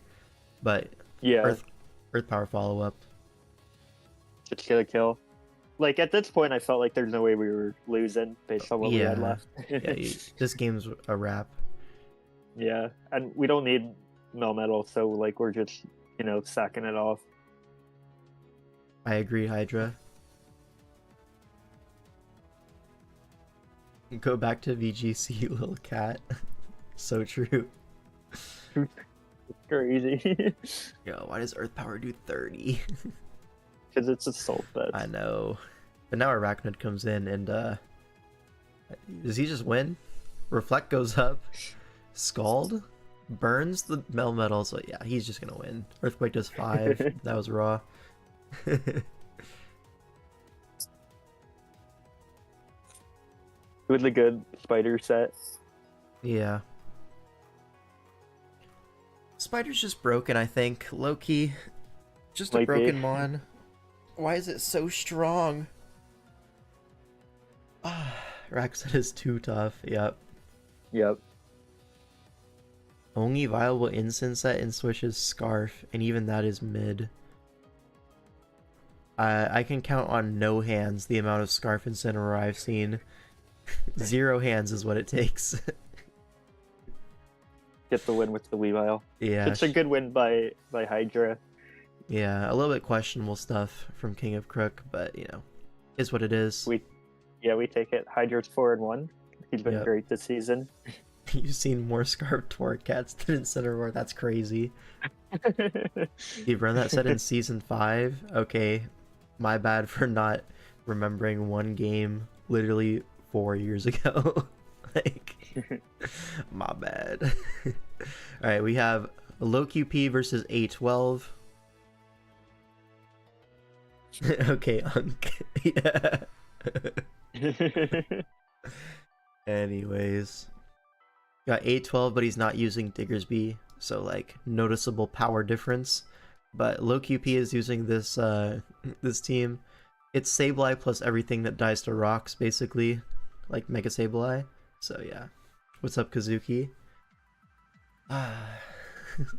So if A12 can force rocks up with his Lando, it's looking pretty nice. But you have to assume it's going to be Defog Crobat as well. So it's going to be tough keeping rocks up. That's my analysis. Right. Or S. Rose right into Sableye lead, and Dazzling Gleam immediately chips the Sableye. Yeah, those hazards are going up, right? Doubles the Tyrantrum on Crobat. Yeah, Good A12 play, is just better than everyone else. Head smash into Jirachi though, so he's kind of ass. Now Lando comes in on rocks. Now this is just free rocks from A12. If you go into Sableye, you can just attack next turn, no problem. And now U-turns into Sableye. Yeah. So these rocks, they're not going anywhere, it seems. Crobat comes in. Does this kill Lando? Oh my god, it's banded Crobat. Yeah, it was banded. I feel like that probably wasn't a 12 best play. I feel like we would have liked to have it. I get it, because if it defogs as you switch out, you're like in such a bad position. And also, what's your switch in? Like Tyrantrum? It's pretty good switch in, so. Yeah. But then Helmet Jirachi comes in again, and then your Tyrantrum's basically dead. Either way. So Tyrantrum comes in, and then Jirachi comes in, yeah. It's nuts. Now Rose Sack on the what? Not even a sack. Okay. But I mean, it is a sack. Yeah. It's a sack on turn 10 though, not turn 9. Alright, back to Jirachi. Weavile comes in, threatening a pursuit trap, but probably just gonna knock off, kill this, yeah. I mean, no dark resist. What can you do? Now Kyurem comes in. So he goes to Starmie. And okay, on Hidden Power Fire makes sense. Psyshock does 18. Let that sink in. He 18. He's at the door. Knock knock. Who is it? It's the sink. Missed it's a toxic. A little bit annoying, but I mean, yeah. Yeah. Adamant Starmie for real. It's actually adamant. Gotta get that Rapid Spin chip. Now here, you can get the Toxic off, but it's actually Lumberry, so the miss actually matters a little bit more. Because you would have been able to recover stall this a little bit. Yeah. But now you can't. I mean, with Spit F drop, now you really can't, but this Kyurem should be quite a bit lower than it is. Yeah. Now he's forced out into Tyrantrum. Yeah. And this is crazy. Yeah. This is absurd. Like, you're living a head smash? So, yeah, the Toxic mix was definitely unfortunate, but, like, we did hit every head smash, and we clicked it 3 times. And so, like, we missed one Toxic. Like, it's not outrageous, but, you know, it definitely made it harder for A12. Definitely, yeah. It's hard. Yeah.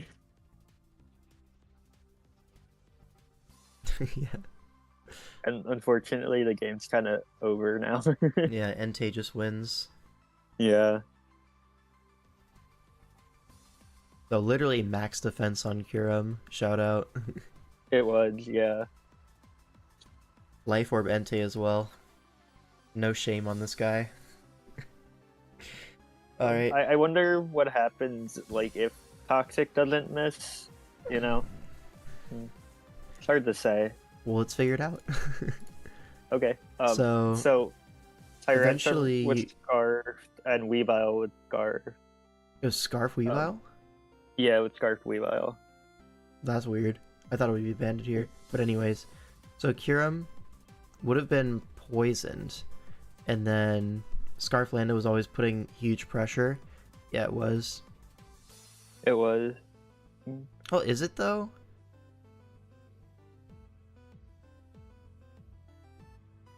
I feel like Entei wins no matter what, right?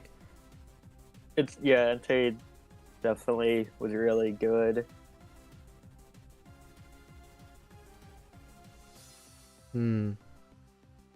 Here's the thing though, Entei being weak to rocks and have Life Orb, eventually the Scizor is going to be the #1 threat, right? Entei's the only thing stopping it. It was hell. So if you can get Entei in Scizor range, then you win, but that's easier said would- than done. Yeah, it was Life Orb on the Entei. You know, funny enough, the T-Rex was Retch Talk too. So I wonder if that could have helped get Rest it Talk into range. Scarf Yeah, Tyrantrum.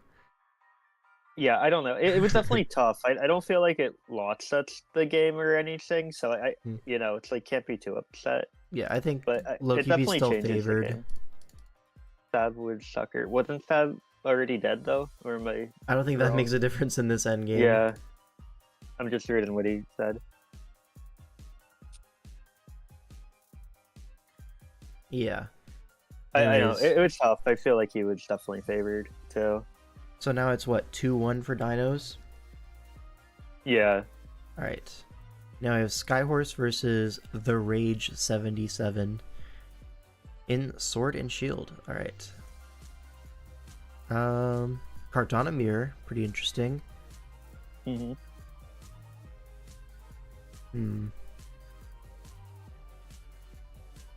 I think we just get into the game.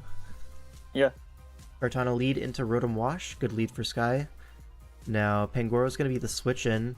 Rocky Helmet? Knock off. No, it's Choppleberry. Oh, but Life Orb Kartana, so gets rid of the Chopple, and then... Wait, it doesn't kill? How fat is Pangoro? What? It was Fid's that 4 list. Yeah. Yeah. Well, of course. I'm really surprised that lived, though. I mean, it's a trade at the end of the day. Kartana goes think down to we Life like- Orb. I think we like that trade though because there's no Oh, cart, yeah. you know? Of course. Now, misses Scale Shot on Rotom. Kind of annoying. That kind of sucked. Yeah. Yeah. And Lego comes in. Lego. Goes with Meteor Flicks the Beam Meteor Beam. on the Metagross switch. 38. Pretty big. Then It we has Hex. Hex, but doesn't KO, and Nihilego goes down. So a lot of Mons are dropping very early in this game. Rotom Wash comes in, free Volt Switch. Now Kartana in, but this invites Talonflame. But we have switch-ins to Talonflame, so probably fine. Yeah. Mence comes The in on Flame, flame gets burned. And gets the burn a little annoying. And then It is special Mence, yeah. Had to be to come in on that Talon like that. Hurricane really sucked because we were specs and that would have done like at least 60. Oh, Specs So- Mence, yeah. Yeah, unless it would like Spidef Prim, but like we found out later, it was Fidef Kova or Poison Resist for you know the The Cinderace. Cinder, yeah. So that was Also makes annoying, sense but like for Pangoro and Yeah. Nihilego. yeah, it was a bit annoying. They did miss the Scout Shot though, but Hmm. yeah, the Kyurem. Then we go into Kartana, Mark Drake. Go to Rotom. U-turn. The J. Ricky the Citrus. Citrus. Shout out. I'm not sure if like the Mitch Scale Shot was that big of a deal because of the Citrus Berry. I don't know. Yeah, I don't think it makes the difference here. Wait, Earth Power does Go. 62 to cart? Hello? So it was Earth Power, and like from like we can we pause like right here? Oh, Yeah. never mind. Oh. So I wanted Oh. to talk about like the cart damage. So like it did 42. Like from that damage, Rage should know that it is not just max HP. It also should have like a ton of defense investment, and like he just didn't calc. So that like make is why like the next plays happen. So I he think thinks like this kills. yeah, no, and that isn't even like that's a misplay, but like the bigger misplay was not going Salamence, because you should know from the Cartano Leaf Blade damage that like Lando is either having notes but like special attack investment, which isn't true based on the Earth Power damage, Yeah. or it had like note speed and there's gravity, so you just go into Mence and click Hurricane and you get a kill. But That we is go true. Cinderace, and we go Cinderace and we click Flame Charge, and Flame Charge is also never the play with gravity up, because like even if the does kill, you're forced out by the Prim anyway. And what do you need to be faster So than Talonflame? yeah, Like, that's what I'm saying. So like the misplay was like double, yeah, it's like extra Yeah, I wrong. mean, like I did like the calc, and it was like a 50-50 roll to kill there, but like even then, like it wasn't the right play. Hmm. Like you just go Mence. I feel bad because I felt like Rage played really well up until that point, you know. Yeah.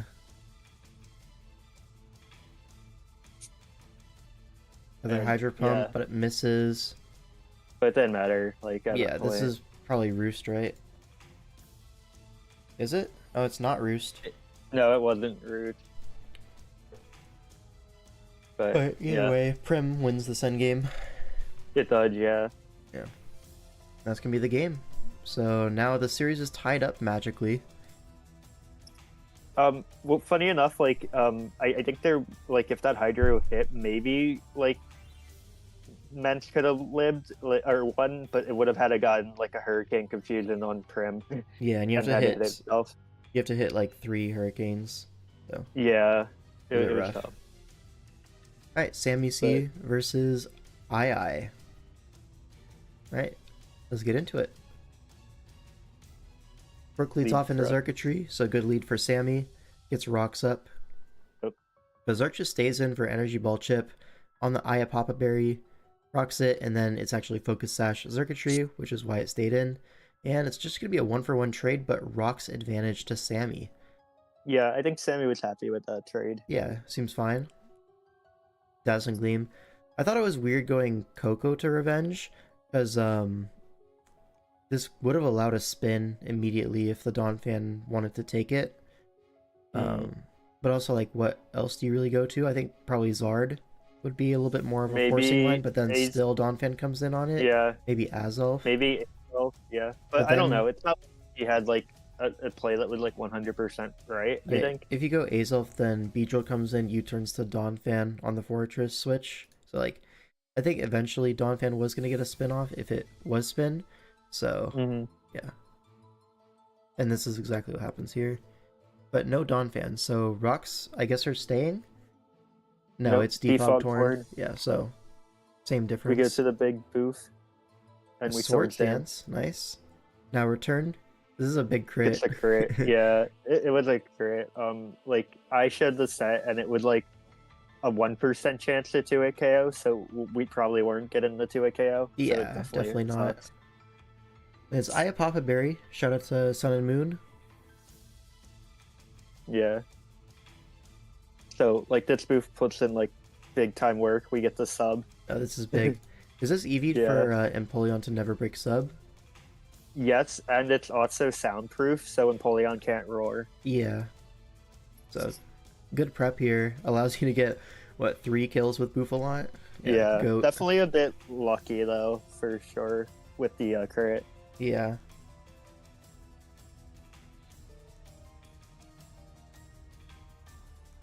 Yo, what series have been covered so far? We saw the DUI versus Balio series so far, and we're about halfway through the Dino series versus Trick of Eye. And Sammy's like at a really commanding point, like where it's kind of like, you just don't want to Oh yeah, just don't choke. You got it. Yeah. Yeah, Bouffalant just went crazy. it Now you did. just volt switch on the Bulu into your Fortress spin, and your Zard wins. Like pretty simple stuff. Yep, there's the spin. We're gonna see a Yep. Charizard. Like after this gets sacked, goes for a sub on Toxic. Like maybe you could argue shouldn't have gone for a Toxic. But 'Cause like, do you really expect sub on a defog Torn though? it doesn't matter though, right? You just always Yeah, gyro there. I'm just, Yeah. I don't know. I don't think you expect sub ever. I mean, get either it. way, he's still fine, right? Yeah, You have a And we Coco at lived. the end of the day. yeah. So the last move is probably going to be Sludge Wave on this Torn. But Coco's faster, can just Volt Switch. This time Zard's coming in. Just click Flare Yep. Blitz twice. GG. Torn comes in, can it live? Nope. It's 100%. Shout out to Zard. It was Adamant Zard, yeah. Yeah, that'll do it. Blue. The Akka Berry, so it lives on 3. Oh my god. But yeah, now Coco's just going to clean up. gonna clean. Yeah. Don't even reveal the Azelf. It was. I don't know if I should reveal it. I'll keep it under lock just in case. Yeah. Alright, next up we got Sean versus So- Zooch.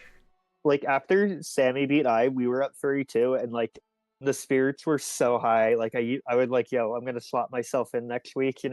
Help that way. Like either the team makes playoffs by my hands, or like I sabotage us. So I That's was kinda so raw. happy. Yeah. And we had Zooch again, Sean, and if we win this game, we guarantee at least a tie, and Yeah. and then you have 2 chances to win the series and put yourself in a really good spot. Mm-hmm. But I felt good because we had Zooch, Nala, and Katz as our last like 3 players. Like I think like we could win 2 of those games. Yeah, pretty reasonable. And yeah, let's get into it. Terra types, we do see grass on the Bolt, which makes sense for the Ogerpon. We see Mhm. Water Ogerpon, Electric PZ. Yep. Alright, Tinkaton It- leads off into Metagross. Rocks up, but Psychic Fangs to break Balloon and gets the Sugar Berry stolen, and then Encored into Psychic Fangs. So either it's not a Rocks Metagross or you just didn't feel like trading Rocks. Fair enough. I mean, staying in a Chip Tinkaton is pretty nice for the PZ, so I get it. Now, Yeah. Foul plays on the Ogerpon switch. Probably just want to attack here. Don't want to risk like a T-Wave. Now a Spike goes up as a Dragon Tail comes out. Dragon Tail predicting like an AV Lando to come in. Maybe an AV... Yeah, Lando. Get some rocks, some Dragon Tail chip. Potentially force more switches. But no. Gets the Terra off here. Goes for a discharge on knockoff, so no more leftovers. Alright. Big. Now, full para, but I guess this Metagross just isn't rocks. I don't know why we're not getting rocks up. It got paired that turn, right? He might have gone for rocks. I don't know what he clicked. Maybe it did, yeah. But the previous turn was a knockoff. And it could have been rocks as well. Now another Dragon Tail. This time Noivern forced in, but it's a grass type Raging Bolt, so Hurricane. Especially when the Noivern takes rocks, you're going to assume this is going to be Specs.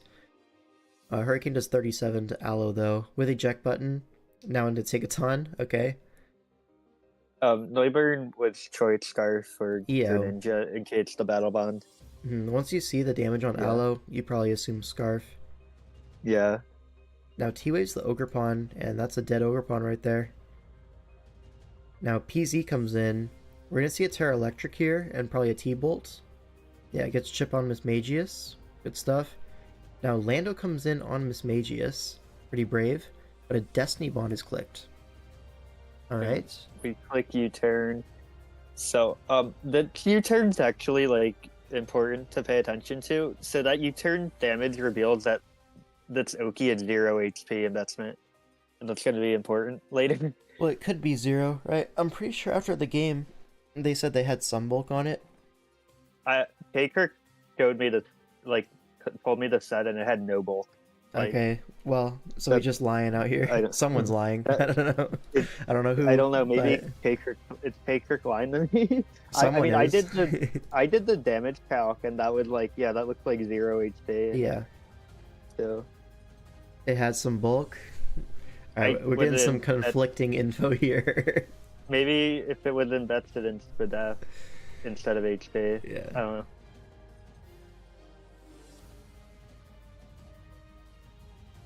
Either way, Spirit Break on the Iron Valiant is going to allow it to live a Raging Bolt hit pretty comfortably, but it gets parried, so still faster, but it's an HP trade with the Raging Bolts. And now what? PZ comes in again for an Ice Beam KO. And now what? Cyclozar comes in, going for a Rapid Spin here, gets rid of the spikes, but Zooch takes this opportunity to go for an Agility here, and outspeeds the +1 Charles. Ice Beam KOs, and now Okie Dokie in. And we go for Zap Cannon and miss. Yeah. Want to let me know what the T-Bolt roll is? So if it's no HP, the min roll is 79.7. Low-key, I texted that number to my therapist with no context, like, afterwards. So, I mean, like, to me, that looks like it was 100% a kill. Like, and I thought it was. And, you know, then I don't know. Like, I guess it depends on how much, but, like, investment in Doki, but, like, after the game, like, I calced with the U-turn damage, and it was like in line with 0 HP. Because like if it had like HP investment, it would have done less than that. So I don't know. The more things I change, think... the more they stay the same. Exactly, Undead. So I think like, if it's me personally, I'm clicking T-Bolt here. I see the calc, it does 79.4. It's at 79. In my head, I'm like, no, yep, not even 79.4, 79.7. Oh, okay.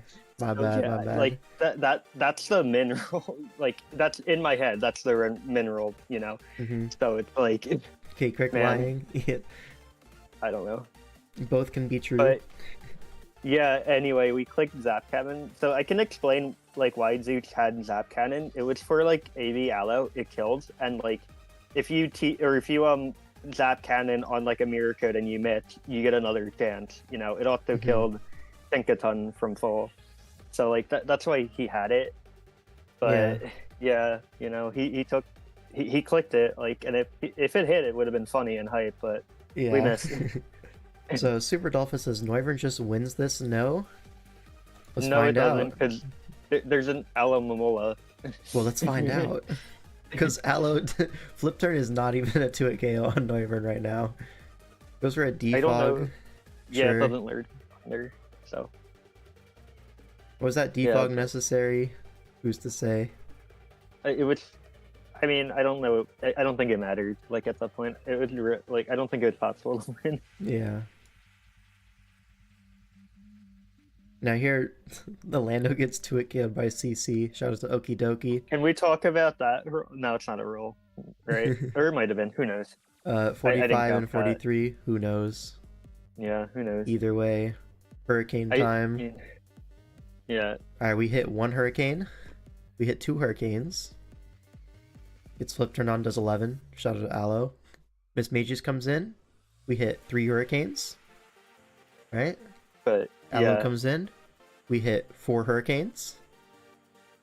Flip Turn doesn't kill. Okie Dokie comes in. Double to Allo. We hit 5 Hurricanes. Can he do it? No, it's Jet. Jet, yeah. Then Metagross can't beat Okie Dokie. Boom. So, all in all, I think he should have T-bolted this, but who's to say? I do too. I think it would have. I feel like it would have killed. Like, I don't know. In my heart of hearts, it killed. Yeah. Head calc told me it killed, you know? Yeah. I think I would have like clicked it without a second thought. Expected higher damage from the bat, don't we all? Yeah, Noivern's terrible. Don't draft it. Yeah. So like spirits went from like extremely high. There was like a point like in the chat like right before T-Bolt wasn't clicked against the Uki where like, dude, we just win, we're making playoffs, you know. Mhm. And then Zap Cannon misses, and I was like so confused. Like I was like, were we slower? Like I didn't even realize it missed at first. Like I was so confused. Yeah. It was so bad. Well, that's my predictions co-host right there. Alright, Sablo Yeah. versus Nala now. See this one. Uxie leads off into the Gardevoir. I mean, we're still Just not switch in a bad sides. spot because we got Nala and Cats, and as long as like we win one of those two games, like season's not over. Mm-hmm. And if we win both, like we're in a really good spot for playoffs. Yes. You see Yon Uxie forces out the guard. Poliwrath comes in, takes helmets.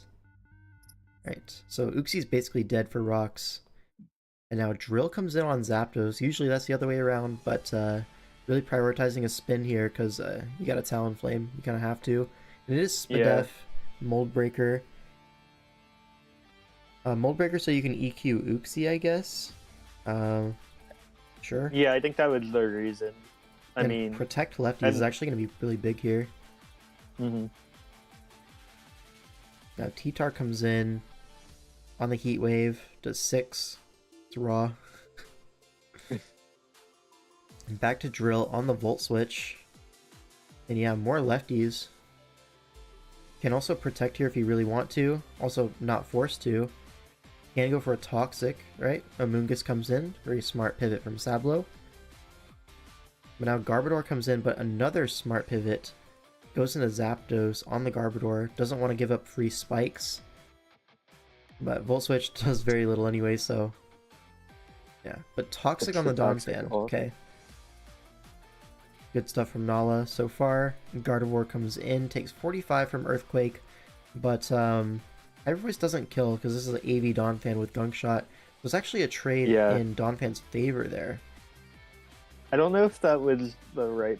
I feel like maybe you should have gone into the Siddeath Polytoad, but he probably wanted the HP on it for Charizard and Greninja. Yeah, makes sense. Yeah.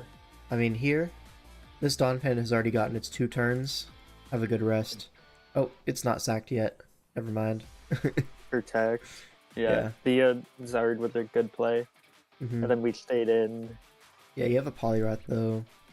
And then we go into Tyrant. Yeah, I saw this and I was like, game's over. No, yeah. So I was like pretty down after this one, honestly. No It kidding. was really bad. Yeah. Yeah. And, like we had like an over 2-hour wait for the next game, and it's like, man, Oh, that's rough. it was rough. I know when I was looking at this matchup for the Pick'em stream, I was like, Brick Break Zard just wins. And here it is, just winning. Yeah. Yo, that double went stupid. Oh my god. Wait, this is no. Safety Goggles Garb. I just noticed. Yeah, it is. And So- somehow the nearly dead Uxie is able to get Hadler up, so the game's over. I mean, it gets rocks up versus these two guys, so you weren't Yeah. really preventing that. I mean, based off of like where it was, like turn 2 or whatever, Yeah, where it- it was like almost dead. Mm-hmm. Man, U-turns into Helmet, swag. Now Poliwrath versus Zapdos. Takes the Volt Switch pretty comfortably. And now what? You rested off. Okay, so Poliwrath back at full. Yes, your dunk. Very true. Nice Yeah. observation. So do we get our 3rd spike here? We do. So max layers up. Poliwrath in on Zard does 22. Which really makes you think, why did we sack 2 Pokemon to this Charizard earlier? yeah, Yeah.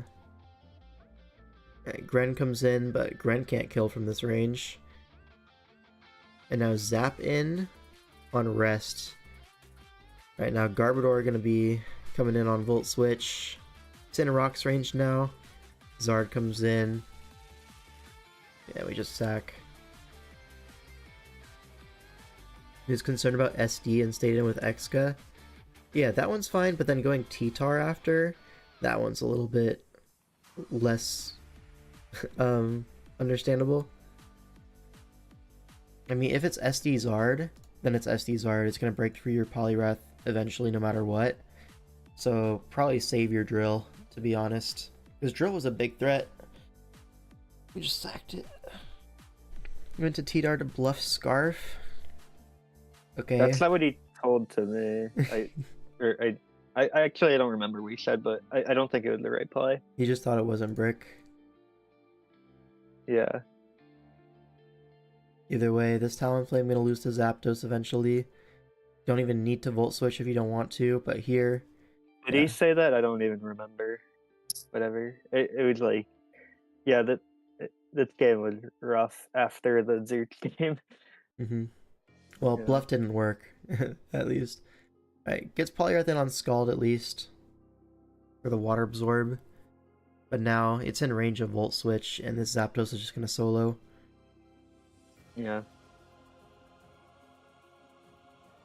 Yep, and that's going to be it. So now it's actually Interesting Trick of game. Eye up 4-3. And this is a must-win game for Castelia. If Cass loses this, aren't you just eliminated? Seasoned over. Yeah. Mathematically. So like go back to like right before Zap Cannon was clicked to now. It's like it was rough, man. That is a little rough, yeah. Anyways. But it's okay. We have Cats, and you know, she's a Who great is- player. Who is Cocaine Against- Conkeldurr? That's Mustang. Okay. Yeah. Crazy name, by the way. But yeah. It's a good name for sure. Mhm. See, I actually mocked Cass because Dougal Yeah. traded mocks for RSV guys. So, I'm not gonna lie, Cass got smashed, and I was like, oh my god, season's over. Like, after this game and this game, I was like, Dinos, they're just cooked. Because, like, Hydrapple just kills everything. I mocked Kat for this game like 4 times, and I beat her like 3 of them. Hmm. So I was a bit nervous, but like she changed up the team like a good bit throughout the week. Like she put in a lot of work, and Hmm. you know I definitely think she had a good game plan. So you Yeah, know, and she's a strong player, so it's like course. I think like no disrespect to Mustang, I think she is the favored player. Like if you know nothing about the matchup, of course, yeah. yeah, we were in the cases. Shout out to the Dino Crisis. Facing extinction. Yeah, the meteor is coming. know, When all hope is lost, that's when resilience starts to kick in the most. So we'll see what happens this game. Okay. Alright, Terra types. This was... Okay, Terra Water, Grand Bull, Terra Poison, Mew, and Terra Fairy on the Heatran. And then on the Mhm. other side is Terra Water on the Hydrapple, Terra Water on the Keldeo. So double Terra Water. Rotom leads off into the Hydrapple. Smartly switches out, fearing the trick, which is exactly what happens. The meteor is called a grapple. It's very fickle. That's crazy. But yeah, the Scout of the Choice Scarf was good. Yeah.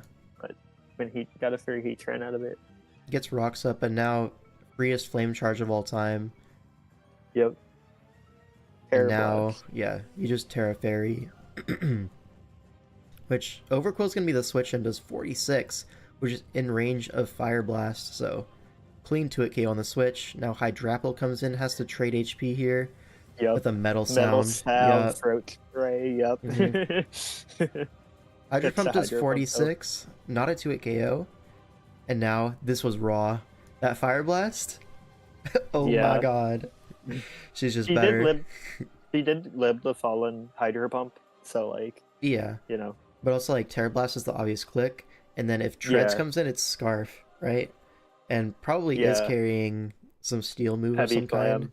Slam. I would expect, Yeah. like, Steel Beam. One of the two. It it doesn't matter, but Yeah. that was a great play That was like raw. that. Now, Terra Blast into the Dragonite, breaks Scale, and then Flame Body as well on the Dragonite. So really That nice was stuff from definitely Heatran. lucky. Yeah. And this allows Mew to set up. Dragonite Nasty sets up plot. alongside, but you're gonna see agility. So Double Dance Mew gets both off, and now We E-Speed, store power. yeah, does crit, but I don't think that matters. Like Sneak No, I don't Valiant think was it killing does either either. way, and if you don't have Sneak, you have to It's go not Sneak. Hydrapple. Takes I think 90%. I think Hydrapple would have killed even without the crit. Yeah, So I don't definitely. think it mattered. Mhm. Yeah. And we go Rotom to T-Bolt. Now this was a crazy turn, right? Because I was looking at this like Rotom just beats the other two. We don't want to take chip on this, right? You have a Grand Bull, which is Yeah. I know what the set is. I'm not gonna reveal if you don't want me to, but I mean, I'll just say that like it didn't matter it beats which you Valiant did here. very easily. The Granbull beats all three. Gengar beats everything but Valiant, and Rotom beats the two. So I feel like you could have just sacked Great Touch, because like that was the only one that didn't beat anything. Yeah, Loki. But it would this was like a position where Cats couldn't lose. So Yeah, you but know, then the it Destiny didn't really Bond matter comes what out, you and I'm did. like, oh, that's not good. Because now, if Hydrapple gets the regen off, what kills? But you're gonna see.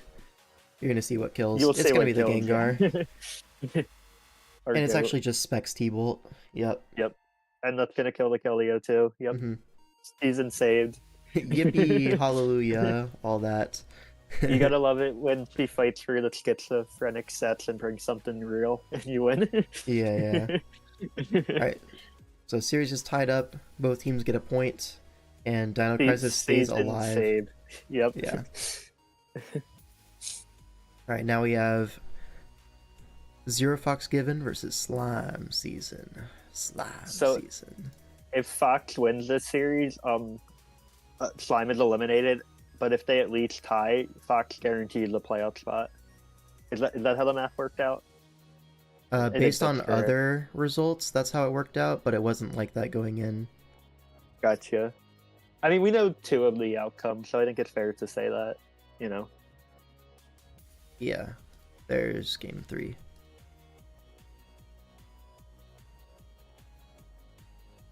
Actually, L5's Pick'ems had us going 4-4, but I think he got every game wrong in our series. Yeah. The exact opposite.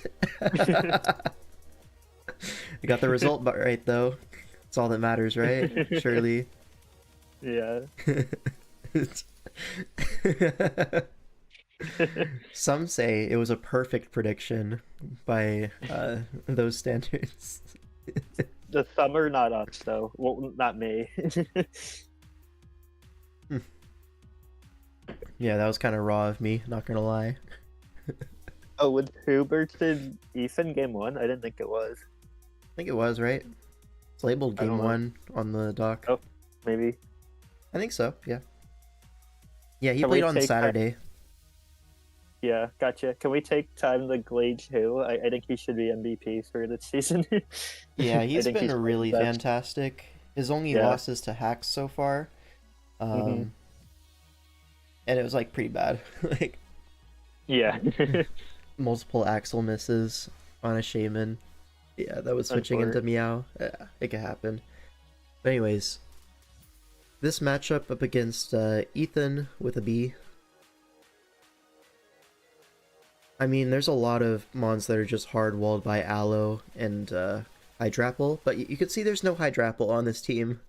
So that's crazy, right? And you know what time it Yeah. is. Terra Keldeo, Unleashed. Look at the Oh, water resist. It's not slime season. No, it's Keldeo season. So the water resist is Rotom. yeah, And I mocked who, and like I think he literally got like 6 kills with Keldeo. yeah. Just like the mocks. yeah. Look into it. It is Terra Water Specs Keldeo. Then on the other side, it's going to be Steel Enam and Ghost Quillfish. Alright, Meowscarada leads off into the Quillfish, so good lead for Ethan. We just free U-turn. U-turn. Into Iron Treads. Don't want to give up hazards if you don't have to. It's a free spin every time. It's Rocky Helmet Tusk, so that might be able to get rocks up and keep him up, but Mana Buzz comes in, and you already know this is who, right? So the Mental Herb Defog, yeah, guarantees that. But now just set up rocks again on the U-turn. Okay, man. Keldeo comes in, and he's here to collect. Rotom comes in, takes 41 because he's Spadef. Not collecting just yet. Yeah. Alright, the one-time switching has been used up, and now those rocks are gone. Hydro Pumps into the Pasho Berry, and now what? Do we get up our own rocks?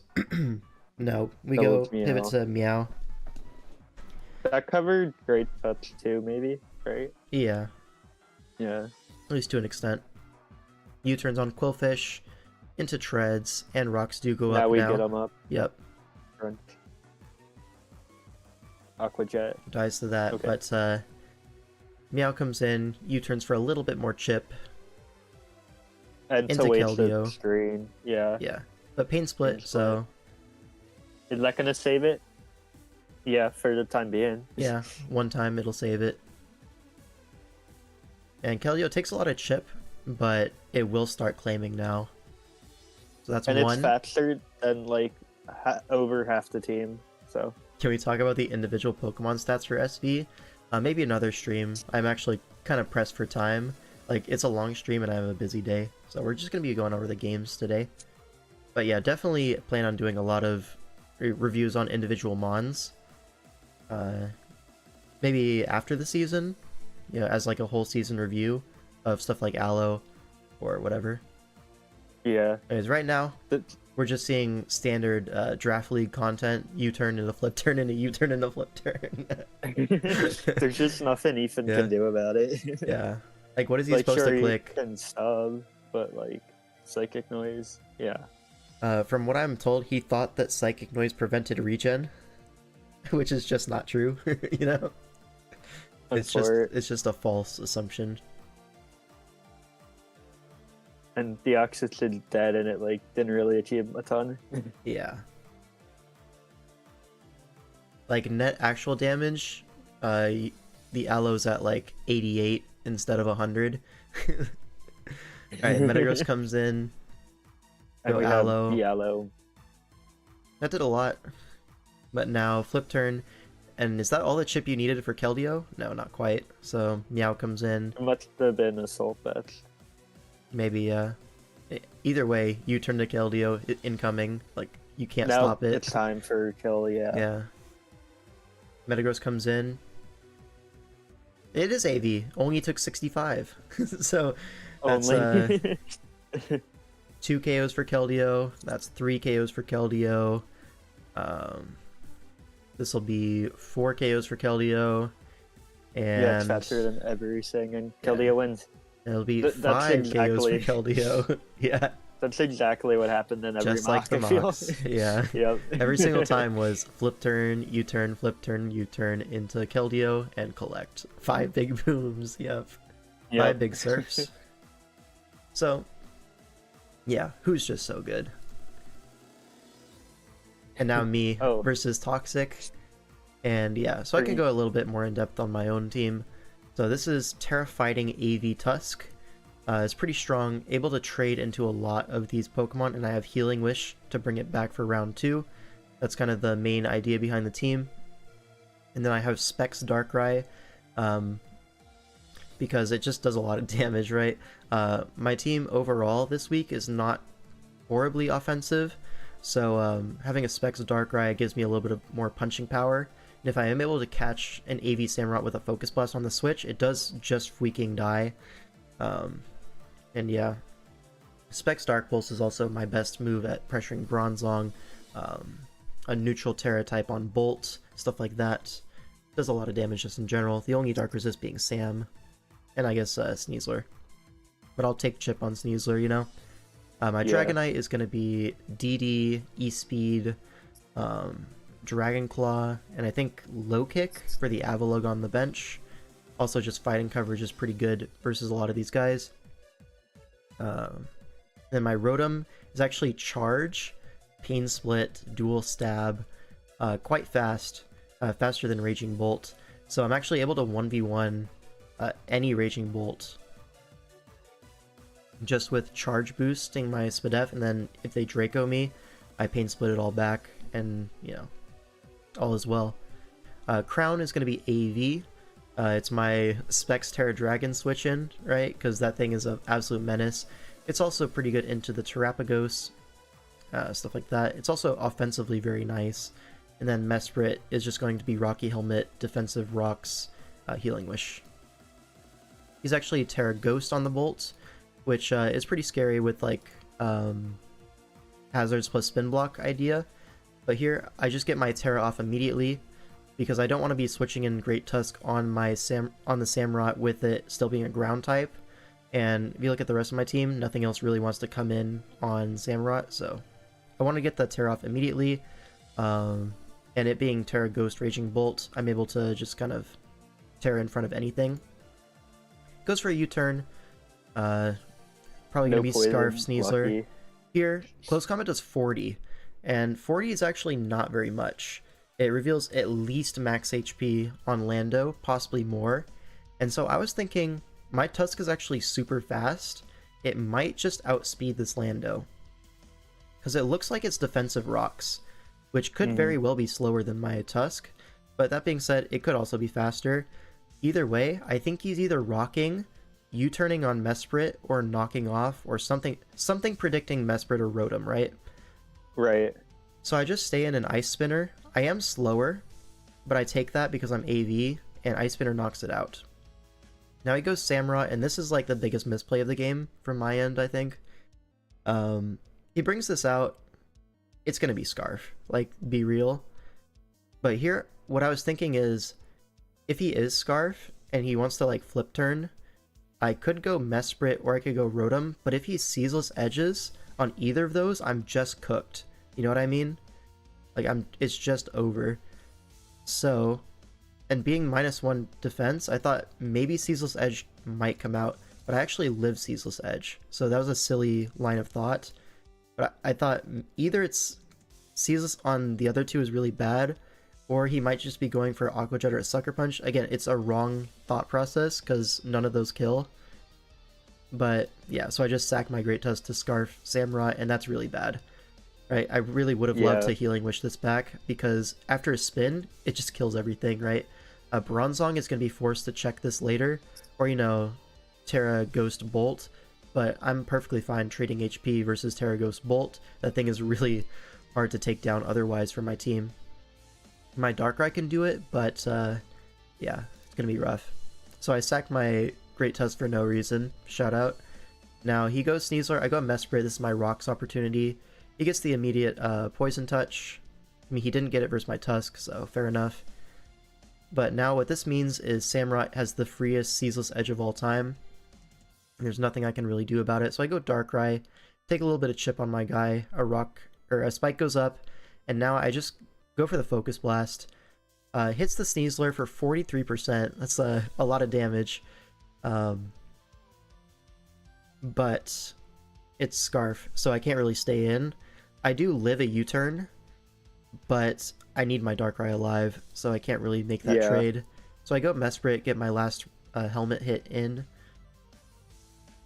Now Samurott comes in for another Ceaseless Edge. I can't really stop it. Not much I could do. Goes for a flip turn though, trying to prevent like a setup opportunity for Dragonite. Makes sense. He's happy with one spike. Now Sneasler comes in. Now here I go Dragonite to threaten E-Speed. I know the Bronzong could potentially come in, but yeah, I just make a bot play. I E-Speed. I was like so close to doubling my Darkrai here, and if I did do that, I would be rewarded with a KO basically. But I thought that might be obvious enough where he might U-turn and sack his Sneasler. It is really low HP, and like Dragonite will always be around to E-Speed, but he has a Bronzong at full HP. Like most mocks, my Tusk was able to trade the Zong and open up my Dragonite. Here, not able to do that because I'm a silly goose and sacked it. So I E-Speed into Zong, and it's actually Helmet to break my multi-scale, which is a really big deal. But this is And a you crit just hacks the poor guy. yeah. This is a free switch to Rotom though, and Rotom is like my one saving grace, where it's actually really, really hard for him to actually 1v1 Rotom. Goes for rocks, but my charge here is actually really impactful. Because T-Bolt, what comes in on T-Bolt? Like nothing, right? Yeah, not the Raging Bolt that 4 times resists it. Yeah, but I beat Raging Bolt with Charge Pain Split. So Yeah. that's the whole idea of the set. Here he trades HP, but Bronzong goes down, so this opens up my Dragonite win path, and if I'm able to find a Dragon Dance opportunity and I break the shell, I will just sweep. So there is that. So that's going to be my game plan moving forward. This Rotom is basically going to get another KO. Terapagos comes in, it can't kill me. And here, oh, I see an alert. Booty Flute just subscribed. Appreciate that. Thank you, Booty yeah, Flute. yeah.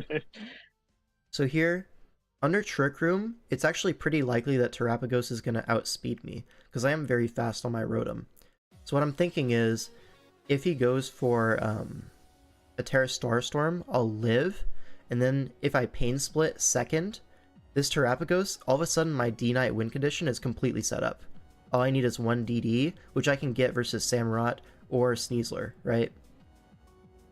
So, I just Pain Split here, but he makes a really great play. Goes Samurott on the last Trick Room turn, and then he's going to trade HP and get another Spike, and I have no other play at this point. I have to Thunderbolt, take that trade, and now it's looking really hard because Sneasler just gets a KO here.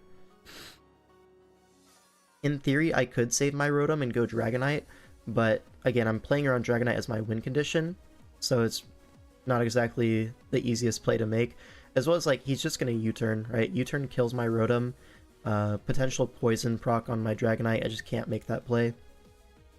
I do make that play, and I get poison for it? Yeah. Goat. So, Goat. Yeah, like I said, I can just go Dragonite here. No problem. But here, Terapagos actually reveals to be timid, like max. So KOs my Dragonite, and that's going to be it. Maybe it's not timid, but my Dragonite was pretty fast. Either way, it's faster than my Dragonite. Ice Beam knocks me out. Now Crown comes in. Crown actually looking pretty nice. Can 1v1 pretty much everything, but it doesn't have the HP to really trade versus all three at the same time.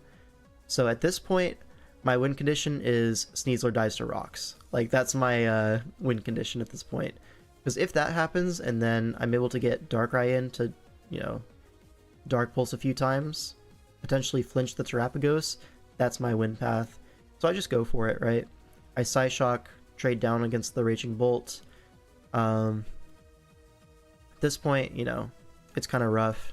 Not a whole lot I can do.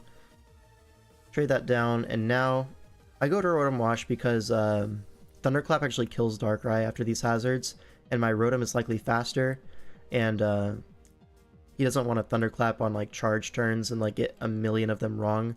I mean, either way, Sneasler's gonna just sweep the CC because it actually lives rocks on one. So what can I do at that point? Really, the misplay was sacking my Tusk early game. That made the whole time a lot harder. But yeah, there's a few other like minor things I could have done differently, but I think the rest of it was played pretty reasonably. Just that one turn, but couldn't come back. Oh, Booty Flute with the $20 gifted. Hey man, looking to see this current season's BBR board, trying to compare it to the Smogon board for running my league's upcoming season. Can you help a brother out? Yeah, I can go ahead and link the thing to you after the stream. Remind me if I forget, but I will make a note of it to send you that BBR thing. Thank you, Booty Flute. Appreciate that. All right. So now the series is 1-1 because I'm ass. And now Gypsy King versus Pyronox.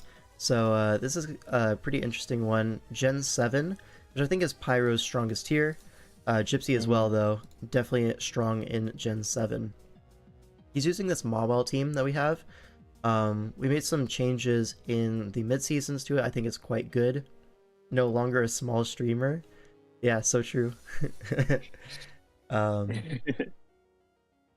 so I'm not going to reveal the sets because it's not my own game. I was going to message you on Discord. Yeah. We'll have if you would send it through that. Yeah, for sure. But Gypsy versus Pyro. Yeah, let's look into the game. Lottie as the lead into Coco, which is worst case, forced out into our Piloswine immediately as they Nature's Madness. Good play. But we do get rocks out of this, so it's not the end of the world. Now Serp comes in, and Serp is probably the biggest threat to our team in this matchup. Latios is going to come in on this, but another Leaf Storm. It's now +4 Superior, and it's actually Yachi Berry. So now it's +6 Serp. Pretty scary stuff. And Piloswine comes in for some Ice Shard chip, but this is just the path that we have to take, unfortunately, versus Superior. Don't even need to watch. I know P2 wins. Yeah. So true. P2 is actually a really strong Pokemon in this matchup. If you can weaken the Como a little bit and maybe trade Klefki with Mawile, which is the most likely thing to happen. Maybe Skuntank is the Mawile trade, but yeah, definitely possible. Then Porygon endgame does look pretty nice. Coco comes in to revenge kill the Gren as we go P2. Lost our Pylo, so kind of have to do this. Only does 31, so kind of crazy. Nice dude, just crit us. Nice. And now Tri-Attack into Klefki does 22.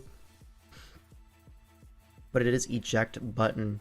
So it gets a free Como and P2 just dies. Shout out. Now Mawile in to trade with his Como.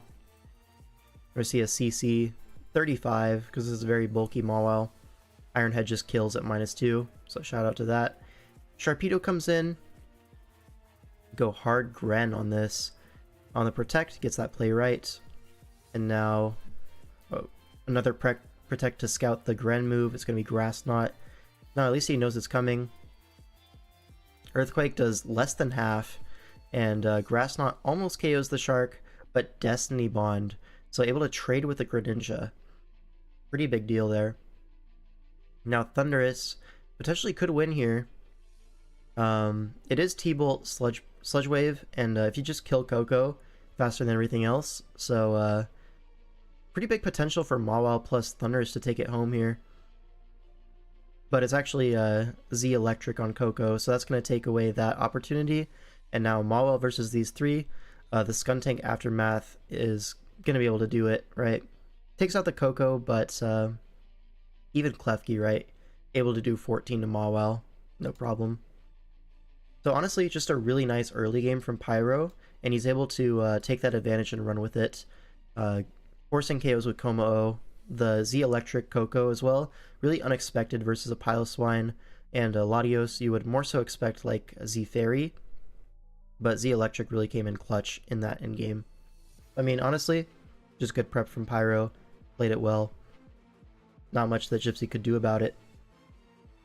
Debon is such a good move. Yeah, I think it should probably be used a little bit more.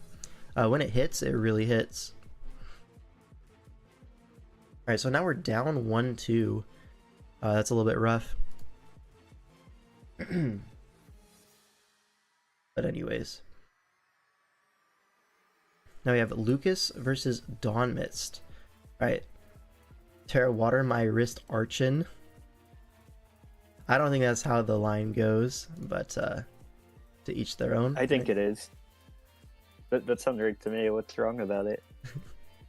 Just a few things, nothing major. Oh, okay.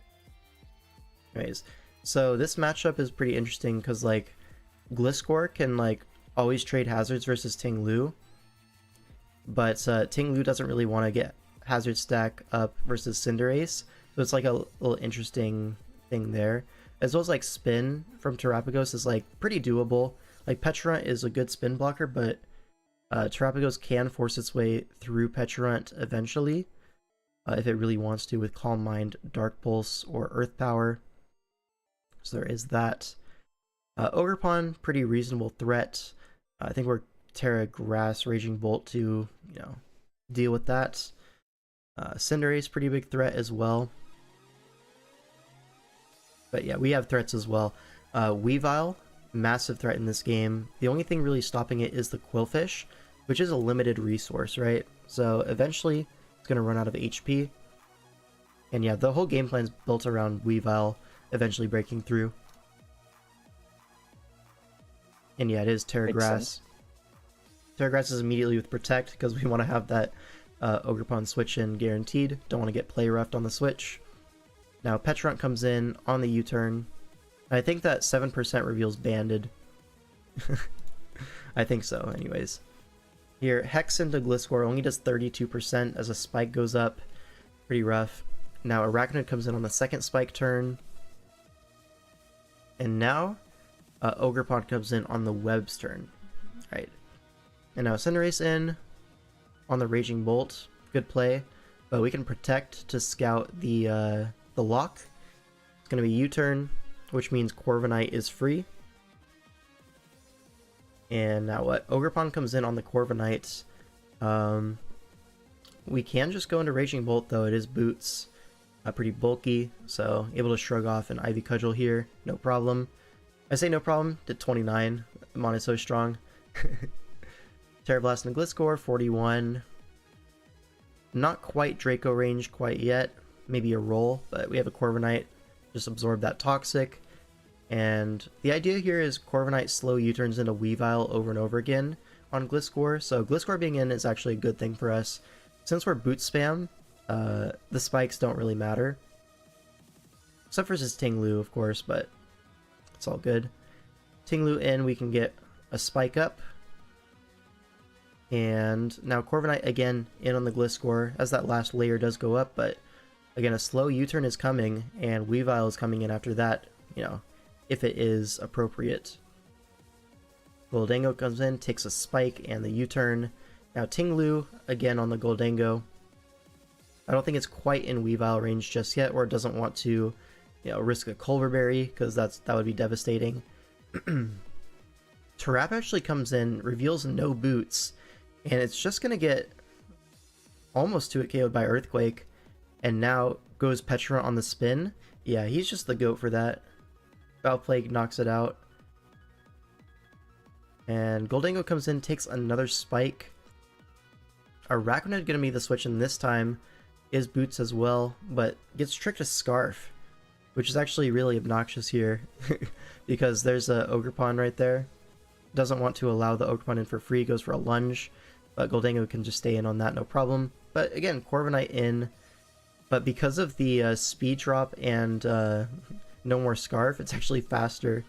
So we don't get the slow U-turn that we wanted. Right, back into Arachnid. Threatening a Liquidation. This time goes Ogerpon. What do? We just Liquidation. Just liquidate. Yeah. So Dawn plays those turns pretty well. A Raging Bolt can come in. Another Ivy. But Terra Blast's going to trade here. So that's pretty nice. Threat averted. Now Goldango comes in. And we're going to sack Arachnid to get a free, Weavile switch. Makes sense.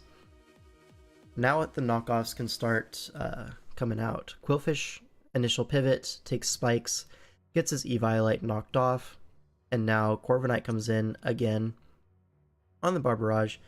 And it's just another U-turn.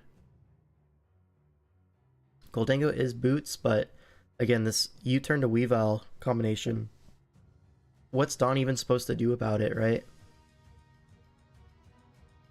Qwilfish in, but another spike, another knockoff.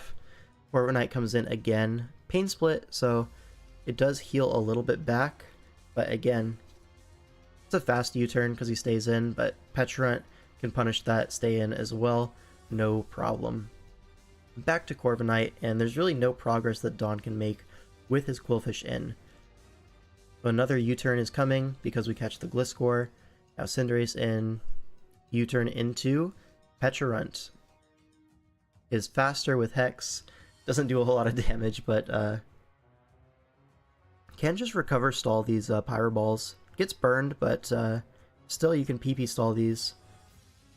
Goldango does come in on a Toxic, though. I think maybe a greedy Toxic. Didn't really need to make that play, and it's actually slower than Goldango, so not a whole lot to show for our Petulant here, but Weavile comes in again. This time the Gliscor is going to get sacked. Doesn't want to risk the Quillfish at that point. And Triple Axel going to knock it out. Now what? You go back to Quillfish. It's at 50%. Pretty low. And Okay, so I have to go. alright. Thanks for having me on. Yeah, see ya. So Quillfish again gets U-turned on. Raging Bolt gonna come in, predicting a Pain Split, but just gonna go down. Either way, Ting Lu can come in on this thing. No problem. Just click at Earthquake, because Earthquake kills everything, you know? It's Barbarage Poison, but actually we reveal Rest with Chesto Berry. So Ting Lu's actually back at full. Is gonna take a Pain Split, but this Earthquake's gonna hurt. Knocks out the Quillfish because of no Eviolite. Now Cinderace comes in. Does Cinder even kill Ting Lu? It would have to, like, high jump kick, I think. Never mind, U-turn just kills. I'm a liar. But at this point, it looks like everything's in Weavile range. Goldango, yep, does go down to knockoff, and the Cinderace, of course, is going to go down as well. No, Dougal, no. Yeah, I get it. Quick Attack does so much damage. Bandit Cinderace is very strong. But that's going to be the game, and we tie up the series 2-2 now. And now we have J-Ricky, my goat, versus Kaif. And you see the Claw. Corviknight, a life performance. Yeah, actual generational performance from Corviknight there. Just U-turn, U-turn, U-turn, U-turn. Yeah, get so many opportunities with Weavile. Okay, so 3-2 ZFG now. You already know. And he's using our Valiant Bolt team. It's a Swalot mirror as well. Quite the game, right? Quite the game. Alright, Terra types, we see Ghost on the Enam, which indicates more of like a physical, like, superpower Terra Ghost set. And then on our side, we have Terra Steel on the Bolt, and Terra Fairy on the Mesprit. Right. Cinderace leads off into the Meowscarada. Meow doesn't want to stay in for many reasons, so we just go for a banded U-turn. Are we banded? I have no idea, actually. Does a lot to Blastoise, though. Raging Bolt comes in, goes for a Sunny Day on the switch to Ting Lu, allows our Solar Beam to do big damage with the Photosynthesis and the being super effective, 120 base power. Does 2 KO, and he goes for the Weakness Policy Ruination. Unfortunately, that doesn't do 100%, it still only does 50. Another Solar Beam is going to weaken this Swalot, and we're just going to Draco. Bring this thing very low, eats a Iapapa Berry, and encores the Draco Meteor. But just stays in. Goes for it again, not fearing the Enamor's coming in. And Earthquake hits into a Shuca Berry. Now he goes Cinderace on the Enamor's. He's just too good. He's too good, folks. Forces a KO with the Cinderace, but actually U-turns, not willing to stay in, locked into a fire move. So U-turn knocks out the the Swallow, and now Valiant gets a free switch, and Blastoise comes in.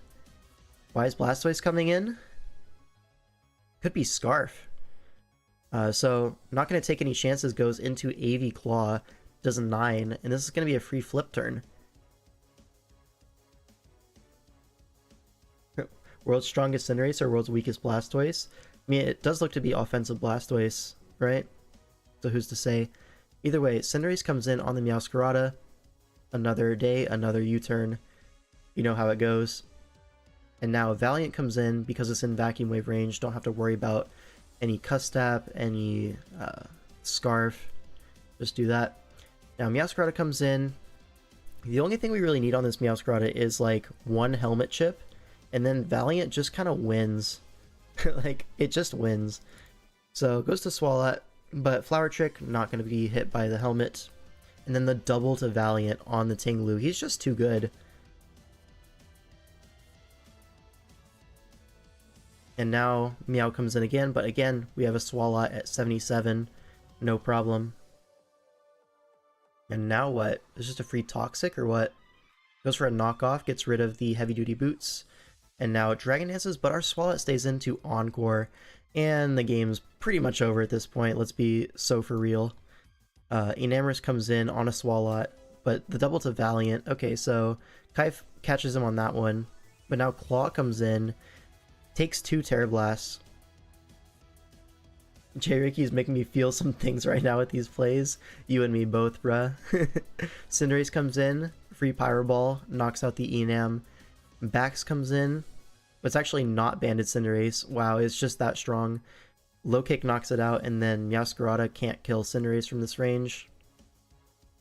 Does 90. Damn close, but yeah. Now Vacuum Wave range, and that's going to be a 6-0. Damn, that was well played from J-Ricky. Nothing to complain about there, honestly. That was just raw. So it is just the world's weakest Blastoise. Yeah, something like that. Really dominant from J-Ricky, can't lie. Alright, now we have Carson versus Devin. Now, I don't know if you're aware, but going into this game, Carson is undefeated, and Devin is defeated. Like, winless. So, I think we all know who the favorite is. And let's go ahead and find out. So Nidoking leads off into Salamence, and turn 1, we Fuiking Die to a Quit Outrage. That's tough. That's a little bit rough. Not gonna lie. Calling someone defeated is vile. What's your RPM with streams and bids? That's a weird way to put it, but I do these DPL streams on Tuesdays every week, and then pick'ems on Thursday or Friday usually. And I want to do some weekend streams as well, but been busy the past few weekends, so maybe this weekend we'll do some individual Mon review, stuff like that. But yeah, Unstoppable Force versus Very Movable Object. Yeah. Alright, so that's tough. Now Necrozma comes in, takes 84 from Outrage, so it's choice banded, but Meteor Beam able to trade this out. So a good start from Devin. And now Cinderace comes in to the Revenge. We're going to go Keldeo on the U-turn. And now Aegislash comes in. We go for a flip turn into Snorlax on the Shadow Claw. So he's just raw for that one. Never mind, that's not what I asked. What's your RPM? I don't know what RPM means. I thought you were like making an engine reference, like how often are you streaming? Like how often are the pistons firing, you know? What are you asking? Use English, please. Alright, Snorlax comes in, forces out the Aegislash with Earthquake, but eject button back into Aegislash to Swords Dance. Okay. Earthquake's into no weakness policy, so now +2 CC, but we're Choppleberry, you already know. How much money?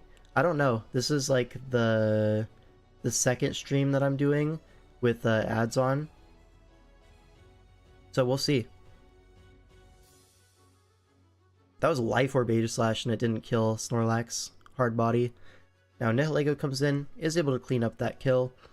Gets a +1, but now Keldeo comes in and goes for a flip turn, which does 50. And Necrozma Sac is right there. And I think we're just going to go back to Keldeo. It is Scarf, so may as well. Now the Slowbro comes in on the next flip turn. But Scizor comes in on the Slowbro. And it should just be a free U-turn here. But goes for a knockoff on the Cinderace. Okay, fair enough. Now Keldeo in on Super Fang. So our Keldeo getting a lot of mileage out of switching in to Cinderace and then flip turning on Slowbro. Now back to Scizor. Swords Dances on the Slowbro. Teleport. Cinderace in. Fireball on the Akaberry. We live barely. Gets another Swords Dance up. And now at +4, it looks like everything might be in range of Scizor. So Lando comes in. Bullet Punch just straight drops it. And then now Slowbro comes in. Gets knocked off. Lives. Kind of crazy.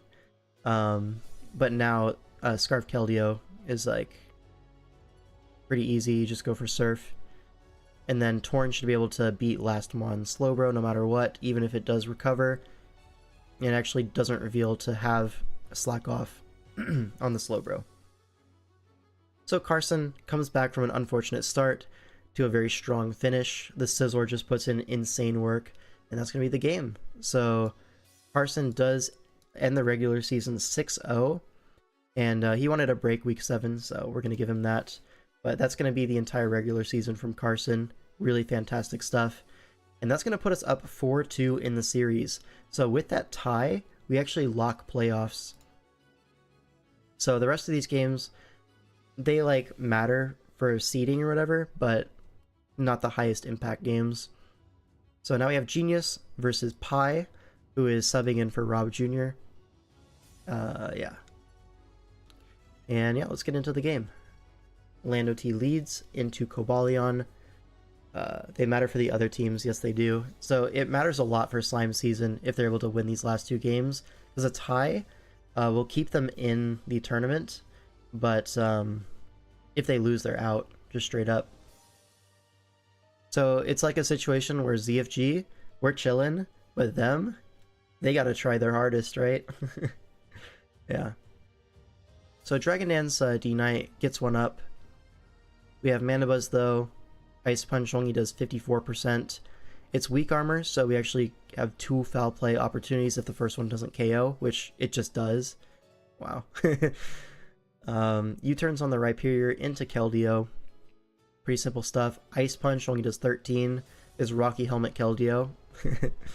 And now what? Flip turns on the Torn switch. So Genius playing quite well so far. Blissey comes in. It gets taunted, but we're Mental Herb, so the rocks are going up.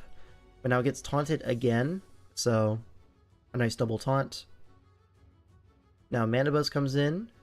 Yeah, he does have some pretty good avatars. Hurricane +2 is going to knock out Mandibuzz, but now Landers comes in. We are AV, so we actually live Hurricane, and Stone Edge will knock it out from here. I see we live Hurricane, and Stone Edge would have knocked it out. That would have been nice. That would have been really nice if we could knock out the Torn with our Stone Edge Landers. That's cool though. Now this Torn is a big threat. The only thing that takes a hit at this point is Aegislash. So Dark Pulse does 77, and we flinch. So yeah, not the greatest, but hey, at least we're locked, right? Now Lele comes in. He's actually going to switch into Victini, which takes 46, gets dropped. Now Keldeo comes in, but it's a T-Wave here. Torn wants its undefeated Swish record. It really, really wants it. You could tell. He's got that plot armor for real. I think Torn just legally can't lose this season in Swish. It's 10-0 right now going into week 7. I guess that spoils this game, but I think you already know from looking at the game state.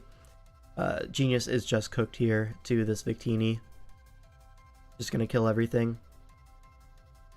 Blissey comes in to force a V-Create drop, but doesn't even get that off because U-turn into Rhyperior is just unguardable. Like Lele can come in, but you could just sack Rotom, or in this case he has Endure plus Custap Berry, so it's just completely cooked. And that's gonna be the game. So GG, Pi pulls that one out a little bit miraculously with his Torn. But now it's 4-3 for ZFG, and this game, if AM22 loses, his team is eliminated from playoffs. So it's actually really important for him. And this is Dr. Geo's first DPL game. So, alright, let's get into it. Venusaur leads off into the Politoed. Good lead from Dr. Geo. And immediately gets Hypnosised. So, shout out to Kaif. Shout out DFL, yep. And now knocks off the Pharaoh. And here, it's actually eject button. But here it gets blocked. And this Ferrothorn is dead. It's going to take a while because it only has Energy Ball and Knockoff. But yeah, this Ferrothorn is going to die. Unfortunately, Geo didn't bring a Hypnosis swap in. I mean, it worked out here. Unfortunately, this Pharaoh is dual hazard, so max layers are going to go up. But it's actually Thunder, so our Venusaur gets parried. That doesn't really matter, though. You're going to see. So we kind of trap this. And then here on this turn, we just rest, get rid of the para, and just knock out the Ferrothorn here. Boom. And now Latios comes in, and here they make a really nice double to Keldeo, catching our Scrafty. So really nicely played from AM22. Catches that correctly. Now Cress has to come in, and Scald is only doing 22% because Cress is so fat. But now Politoed gets to come in and reset the rain. Gets poisoned, or not poisoned, parried for the troubles.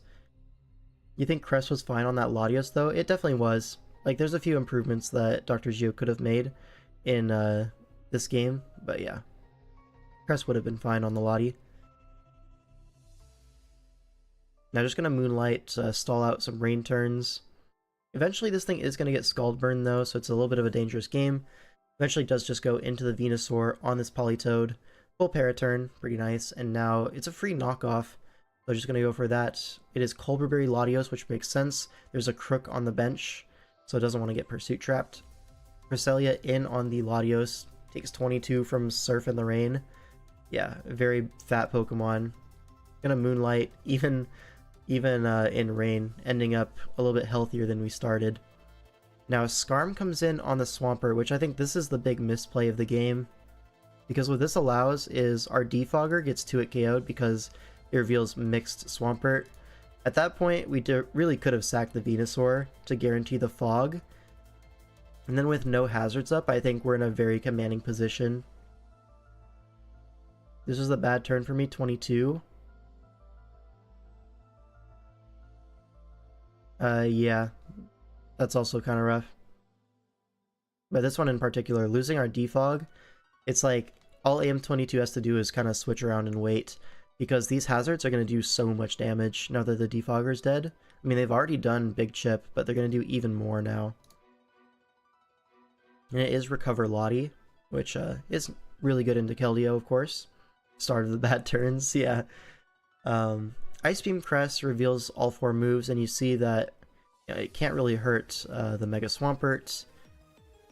So here, AM22 just gets up the rain and goes Swampert immediately. Side Shock for 20, but yeah. Has to take a big waterfall for another Side Shock, put it in range of our Torn. Which, our Torn is Scarf, able to outspeed this Swampert.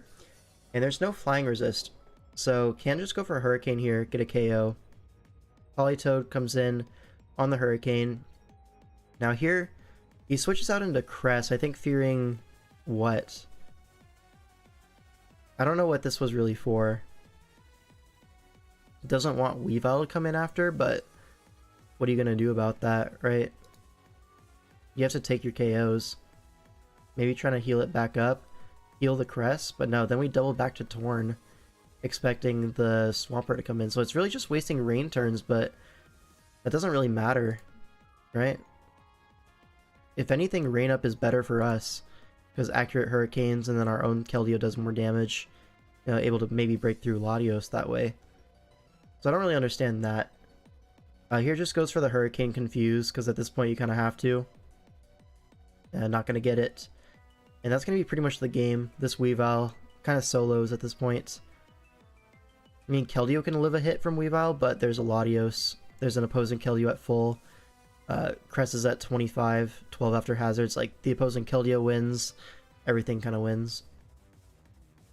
So that's going to be the game. And Slime Season actually tie up the series. Here he goes for like a cheeky play, hoping to try to recover the Cresselia if it's faster than Swampert, but no such luck. That's going to be it. Of course, the Keldeo team won this game. So true. Super Fang for 1. Yeah. But now Latios is going to outspeed, knock out our Keldeo, and that's going to be the game. So well played from AM22. No major mistakes on his end, but definitely Geo could have done a few things differently that would have altered the game. I think if he did get that defog off, Scrafty was pretty free to just win the game. Like, nothing long-term checks Scrafty. And then, obviously, Torn is a big threat in Rain. We live and we learn exactly. And we have one more series to go through, and then I got a dip. But yeah, Pardon the Eruption versus Skrelpy McSkrelpers. The upside is you don't end up in first seed while still making playoffs. UFG won't get cursed this season. Exactly. And we don't want the first seed. First seed is icky, very gross, very yucky, all that. Alright, game 1. Let me open these up. Here's 2. 3.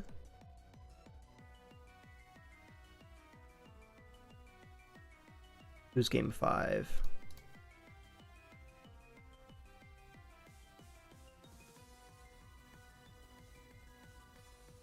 And game 8. There we go. Thanks for the experience. So true. Alright, Volt Ninja versus Agency is Own. Agency is looking like one of the better mid-season pickups. I think his record is so far going into this undefeated over the past 2 weeks. And then Volt Ninja has been like pretty reasonable for PTE. Has been winning quite a decent amount. And yeah, we see a Zarude versus this like Torn Chomp team. This is the team that I actually play week 7, I think. So it'll be fun to do that. But yeah. This Volt Ninja team, it kind of reminds me a little bit of those, you know, the Ting-Lu Torn structures, where they have the Latios, they have the Tinkaton and the Muck. But then in this version, the Ting-Lu is a Donphan, and yeah, the Torn is instead a Greninja for your speed. Winning a decent amount. That boy is unfortunately winless. Did I just lie? Am I spreading misinformation? My bad. So shout out to Volt Ninja. Is he just defeated? That's tough. I thought he was doing well. Oh well. Anyways, Zarude here into Mandibuzz is a little bit rough. Torn as well can kind of force like a flying resist Terra, but at the same time you have a Muck, you have a Tinkaton, you're not like super lacking on flying resist, so not the end of the world, but Terra Ground does kind of cover both of those at the same time. So we'll see. Cornerstone, pretty reasonable here.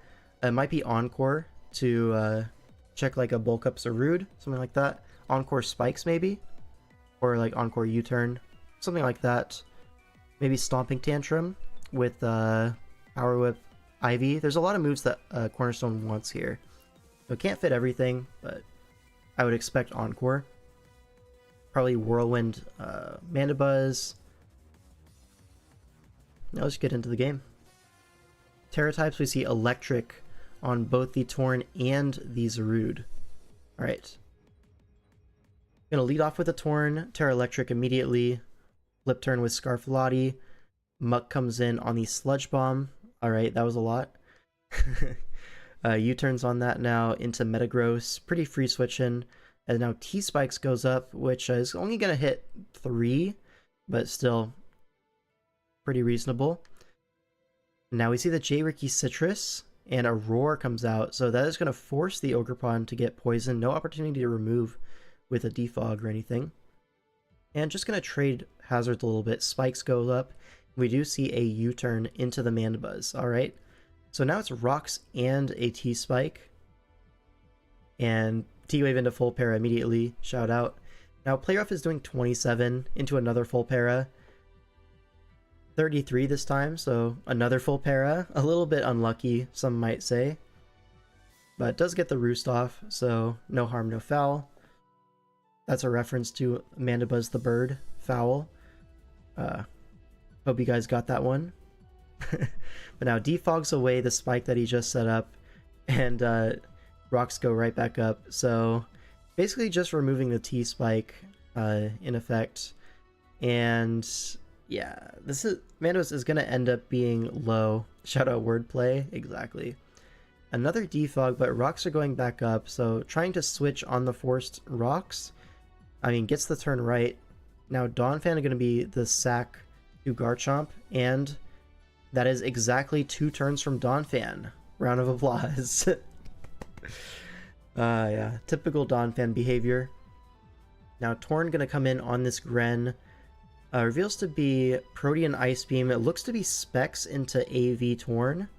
That's what it looks like here. Gonna U-turn into Metagross. Locked into Ice means you can either get up your rocks or you can attack something. Rocks are gonna be clicked. Now Ogerpon is gonna come in on the Zarude. Is a Swords Dance? Do we see an Encore? Volt Ninja doesn't want to stay in to find out, and it is Encore. Like I said, Encore, U-turn, spikes, and probably just Ivy or maybe Power Whip is the single attack. One of those. Either way, Metagross comes in on the Tinkaton, able to trade HP, does reveal Shuca Berry, and now Zarude's going to come in on the next Earthquake. So another Shuca Berry. This guy brought 17 Shuca Berries. Shout out. And a Culver Berry. It's berry time. It's actually berry time. But Zarude is going to get knocked into Rock's range and no way to remove. Bullet Punch going to come out, but Gren comes in. That's interesting. Saving the Zarude. There's no Healing Wish. There's no removal, so Zarude is just a Rock Sack at this point. Lottie does come in, but Primarina comes in and goes for a Protect for more leftovers. No leftovers, so it's just Protect to have fun. Okay. So many berries, but no J-Rick, you said, shout out. I mean, I gave a shout out when the Donphan ate a citrus. That is unfortunately the only berry that he invented, though. So Ice Punch Muck gonna not allow for a sub, and actually another Shuca Berry. So Garchomp, yeah, gonna get traded out there. Now Torn comes in for some regen. Gren comes in, gonna sack Mandibuzz here. It's actually not a sack because Dark Pulse is clicked. Interesting. So Tinkaton is able to switch in pretty comfortably, but another full para. Oh my god. We do see a U-turn, so Mandibuzz stays alive for the Rock Sack now because it stole the Heavy Duty Boots. Now Metagross comes in, is able to basically force a K with Heavy Slam. Interesting, why didn't we sack the Zarude there instead of just preserving the Tinkaton? I don't know. Either way, Gren goes for a Dark Pulse, locks in. Now Primarina can come in. And Primarina looks like it just wins the game, to be honest. Moonblast, Zarude's dead to Rocks, and then Latios is the last one. But it's Scarf, and you have to get through an AV Torn, plus Primarina, plus Metagross. But Metagross is low, but Luster Purge doesn't even KO Prim, and that's going to be the game. You don't get it, we need this 3% Zarude that dies to Rocks. So true. Like, we could have used that Tinkaton versus this Prim, I'm not going to lie. That would have been pretty raw. Just saying. But either way, Agency Zone comes out with the victory. And he's now 3-0 post-mids. So making a good case for best mid-season pickup. Unfortunately, his team is kind of down in the dumps. But, yeah. Alright, Paddocks versus Creator of Some. Alright. So Paddocks on Pardon the Eruption. And Creator of Some is going to be on Skrelp. Let's get into the game. Nidoking leads off into the Rotom-Mow. Takes a lot from Leaf Storm, but... Oh, it's a Jetpack. Alright. T-Spike goes up. That T-Spike's going to be annoying.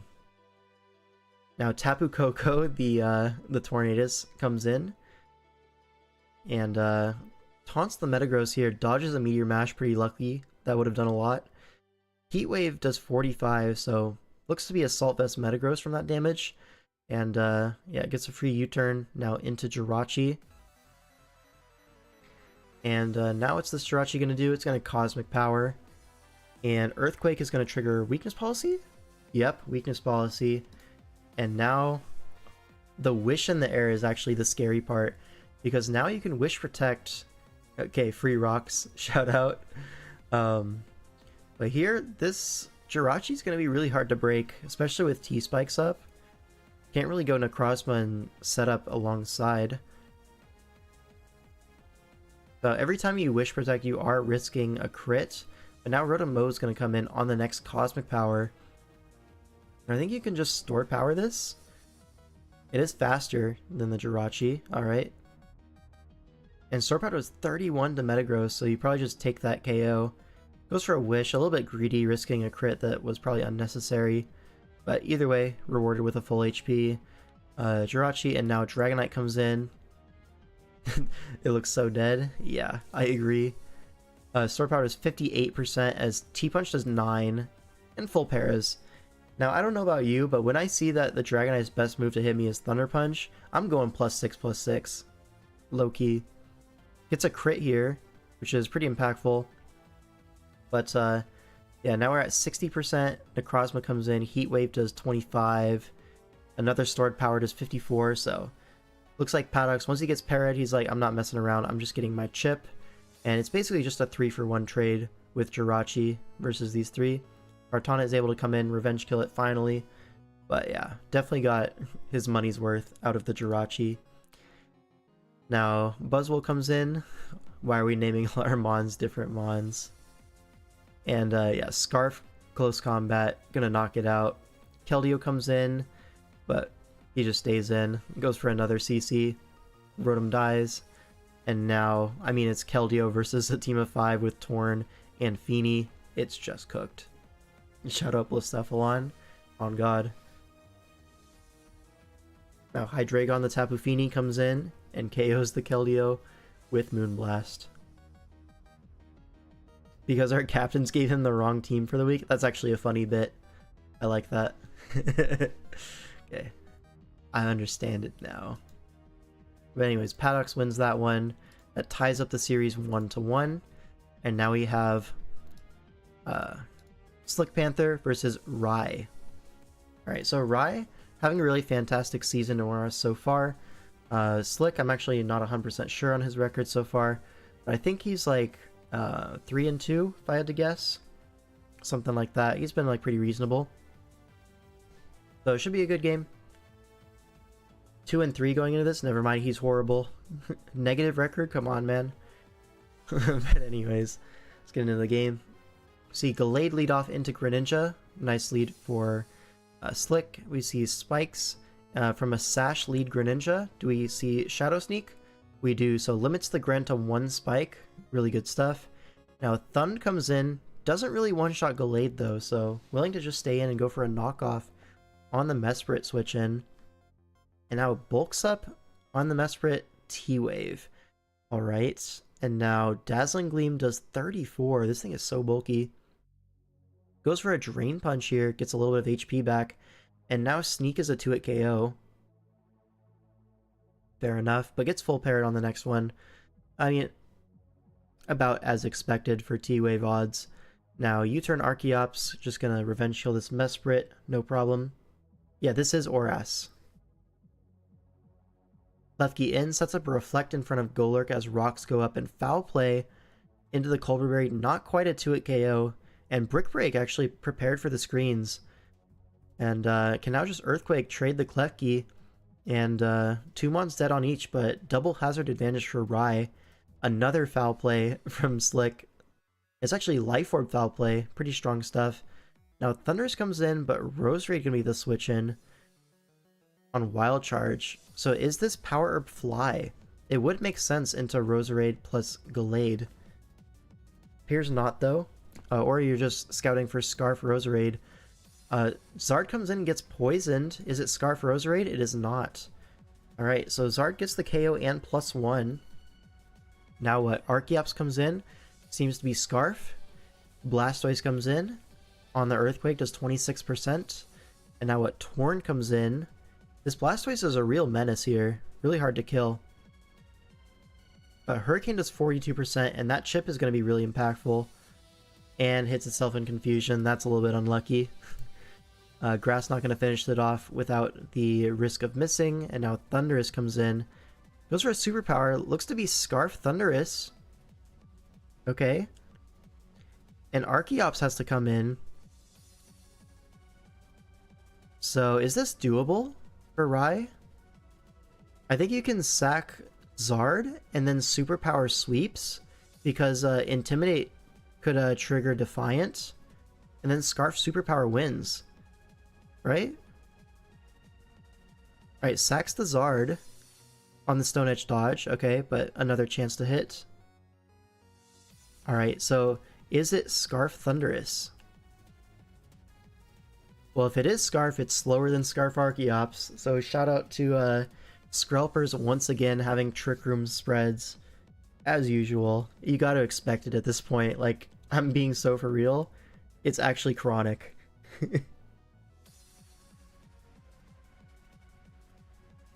You drafted Polt, Keldeo, Jirachi so far in a league? That sounds pretty strong. Polt plus Keldeo? That's a really good combination. But yeah. I'm pretty sure this is Scarf Thunderous as well. Because, like, if you're not Scarf, what are you? Right, you're faster than the Torn. So it leads me to believe Scarf. But it's slower than Scarf Archeops. So it's just a classic Skrelper's speed creep. Trick Room Scarf Thundy, exactly. Yeah. Alright. So now we have Undead versus who's his opponent? Let me see. This is Impulse. Alright, so Undead versus Impulse. They were Scarf but didn't creep Arch. Yeah, exactly. It's actually just a chronic issue from Skrelpers this season. Like, have they gone a single week without some, like, embarrassing speed creep going wrong for them? I feel like it's been every single week, which is nice, because I can make a consistent bit out of it. But, yeah. Kind of tough. Speaking of tough, I'm just going to let this game play. Terra type, this is Electric Zarude. Cool. Let me just sit back and observe. It's all calculated, but they just get unlucky and always hit the 1 out of 50. So true. Oh, the Wisp miss. That's kind of rough. Hopefully that doesn't lose the game on the spot. That would be rough. I would hate if that happened. Oh my god, Dragonite got 2 Dragon Dances? I hope this Deoxys lives.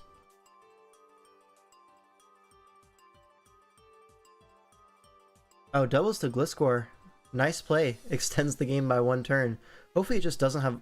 Oh, it has Ice Spinner. Does Goldango maybe live? No.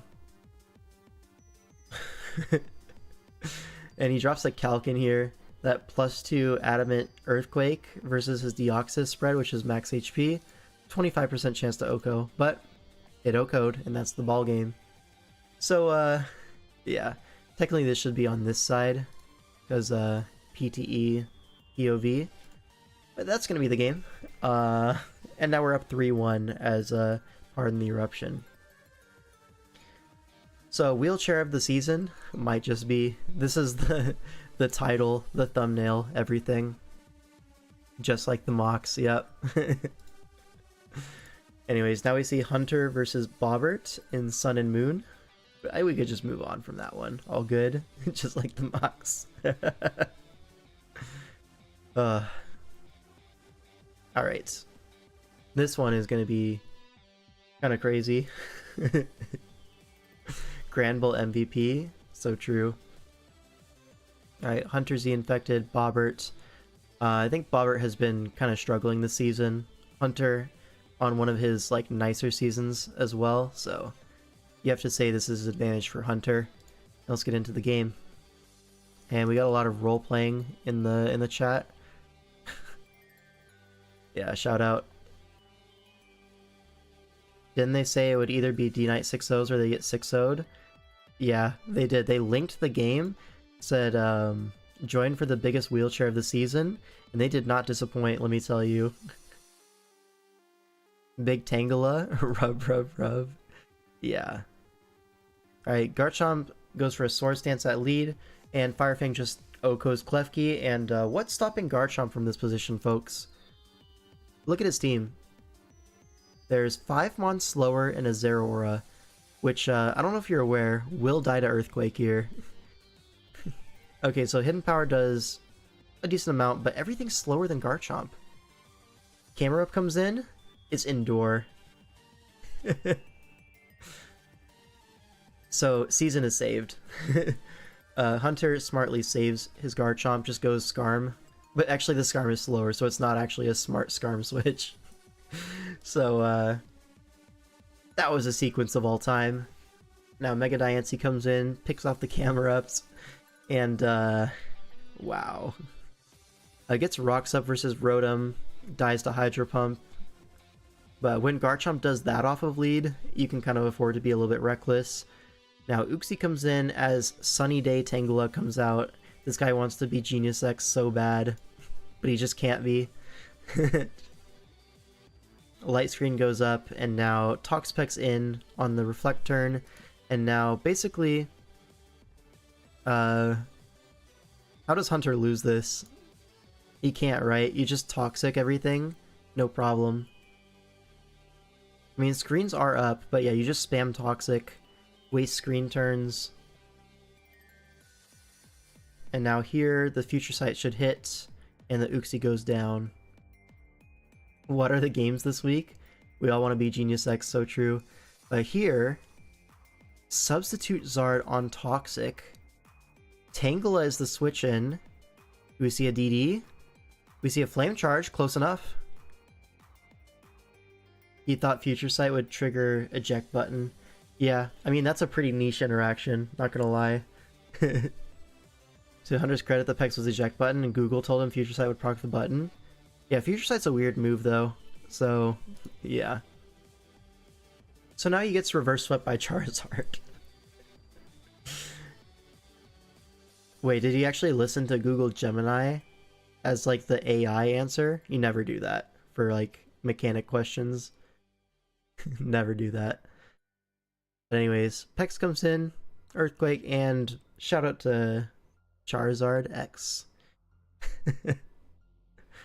This was a game of all time. Alright, so that means this series is now 3-2 for Pardon the Eruption. Alright, buddy. Alright, now we have the big matchup. We see Josh versus Zazo.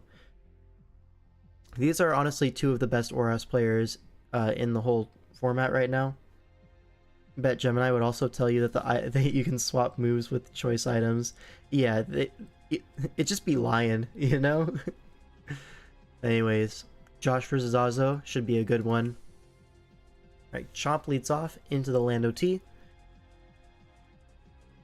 We reveal Scarf Lando immediately into Helmet Garchomp. So big chip on it as an HP Ice into Togekiss does 14%. Net 8 after lefties. Shout out.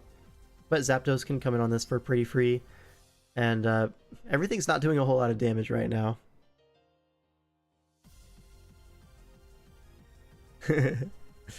Okay. So discharge into Heat Wave on Jirachi. A little bit of chip. God damn, that is an ORAS team. Yeah, very ORAS pilled, both of these teams. Like, you could definitely tell these are ORAS. But it's actually Wish Jirachi. And then doubles to Serp. I'm not really too sure why the Serp came out here. But yeah. Knocks off the Zapdos lefties. Now gets a free Roost. We see a Leech Seed come out, but misses, unfortunate. And then gets burned. It's a little unlucky from Zazo's end. But this Serp actually reveals to be Aromatherapy, so not the end of the world. Sick teams, yeah. Help, where's the Raging Bolt? He's busy. He's busy right now. Alright, Clefable comes in on Scrafty, doubles to Garchomp expecting the Jirachi, but Togekiss is going to be the switch in instead. Whatever, just going to get rocks. Fair enough. And then Stone Edge here, able to 2-hit KO Togekiss, and Chomp lives the next Air Slash. Does he connect the next Stone Edge? He does. Zazo doesn't want to stay in on that. Goes Serp. And Synthesis on what? Another Stone Edge? It's not doing a whole lot of damage. Very physically bulky Serperior here. Do you have like Dragon Tail or something? No, just Stone Edge. I've still never faced a Raging Bolt in a non-mock game. I need to fight the long neck. It's pretty strong. And there's the Aromatherapy. So this Serp is going to end up at full. As Sneasel takes the Synthesis turn to come in. And now what? Just go Scrafty. Makes sense. Intimidate it. Icicle Crash doing only 28. I think that is banded on the Sneasler. Not Sneasler, the Sneasel. Togus comes in, trying to get that Roost off, but the Stoice is faster, able to knock it out with the Ice Beam. No great switch-ins at this point. So Manectric is going to have to come in to revenge kill it. Clefable comes in on the T-Bolt. Does a lot of damage. A Volt Switch is going to hurt. And now what, Jirachi comes in to punish the heal. Yeah, Soft Battle's up to 93, so net 7% on the Clef. Not too impactful, but now a Wish gets thrown up in the air. And now goes for the Iron Head flinch. Do we get it? We do get it, so the Jirachi's back to full, basically. But still, this Blastoise is a big threat. Goes for a Toxic. Puts it on a timer. Makes sense. Now, do you go for the flinch here, or do you go Serp? Goes for the flinch, doesn't get it, as rocks are removed from the field. Do you just rock again? Is this the rocker? This is the rocker. Wait, we sacked? I don't like sacking for no rocks. Rocks kills Garchomp. Zapdos is weak. Sneasler's weak. You really needed rocks there, I think. Like, really badly. I guess if he gets the flinch, his Jirachi just lives straight up. But I think rocks was definitely the play there. Volt Switch is on Clef. Moonblast. I mean, there's no special attack on the Serperior, so even if you get the Contrary Raise, doesn't matter. And there is the Choice Band on Sneasel knocked off. Does Pursuit the Serp as Scrafty comes in. Okay, but there's still a Clefable here. Do you see a DD from Scrafty? That's the only thing that could potentially get done here. But no, just goes for a knockoff. This cannot be where I've joined. Yeah, you're the last series. Sorry. Jirachi comes in, kills Lando. Stone Edge's the Zapdos. Really nice play, but doesn't quite knock it out. Man, would have loved rocks up there. You know what I mean? Like, yeah, Stone Edge on the Jirachi. No reason to sack the Zapdos. It's revealed Scarf Lando. And Calm Mind. That's going to be devastating. Forces a KO here, basically. Yeah, Psychic. And now Lando has to come in and Earthquake. And if you Earthquake, this Zapdos is healing. Honestly, you don't even have to heal. You just Heat Wave. Heat Wave locks up the game. HP Ice, even better. Can't miss. Yeah.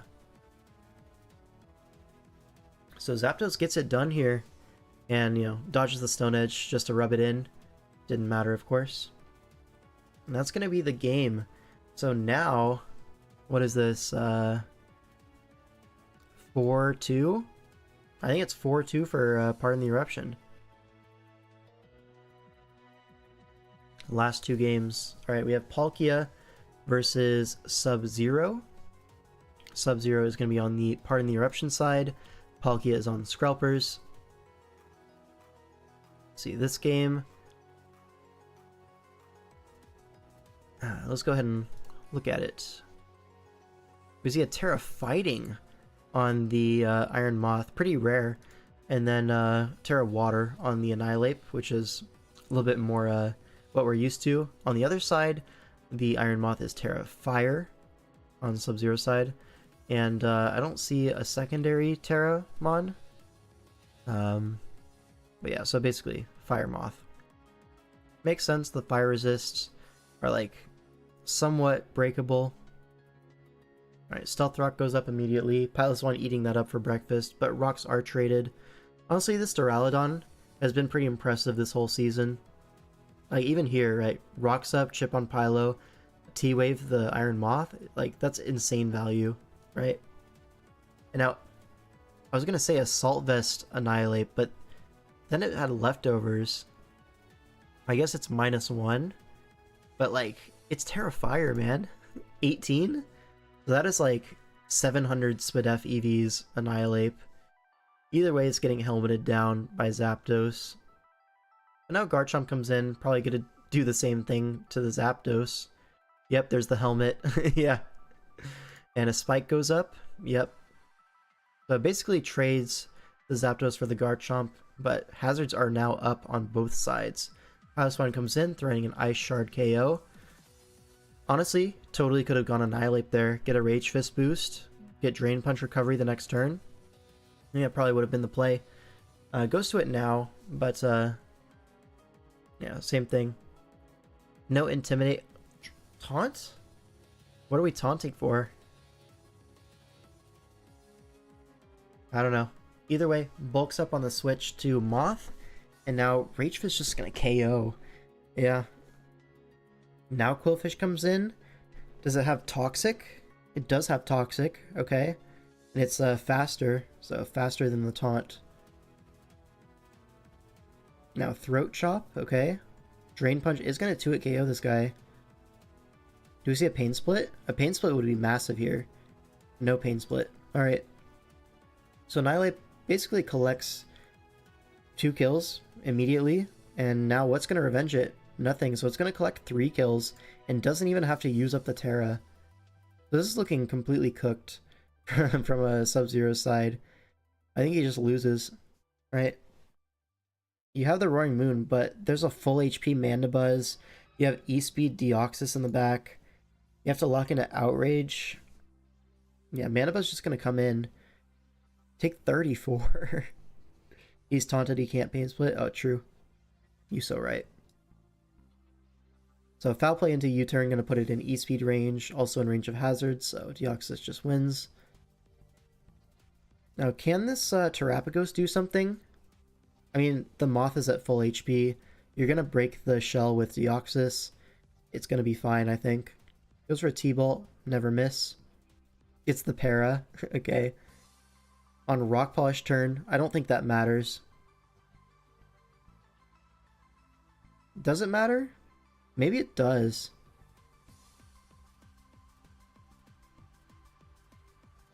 Okay, so Terapagos would be at like 89%. You kill the Deoxys, like threaten KO, so it has to E-Speed.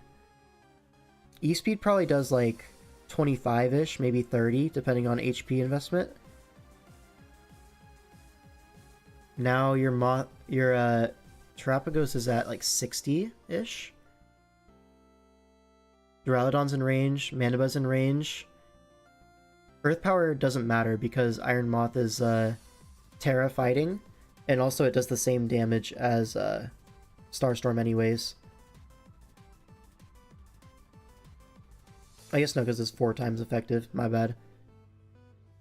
I woke up early for this. My bad. But yeah, you're gonna tear out of it anyways. So it would be Terap at about 60-ish versus Iron Moth. Now, if it's Calm Mind Terapagos, maybe you can live a Terra Blast. Yeah, I think it depends on sets, right? Because Terra Blast fighting is surely going to come out at 60%. Do you live at +1 with a Calm Mind? If it's like Dual Dance? Can you even run Dual Dance? Do you need a move for Annihilate? Maybe it's just Rock Polish 3 attacks. You were locked out of playoffs by this point after the previous game. So yeah, Ty was like locked out. Unfortunate. Yeah, I think that Para might have been game saving for Palkia.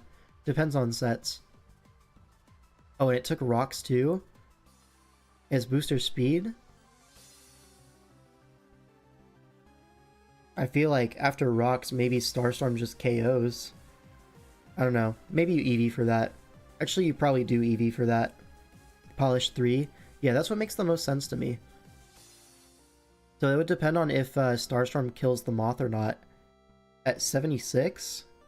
And it is Speed Booster. Starstorm doesn't KO. Need a crit. Are we sure about that? I'm actually going to double check.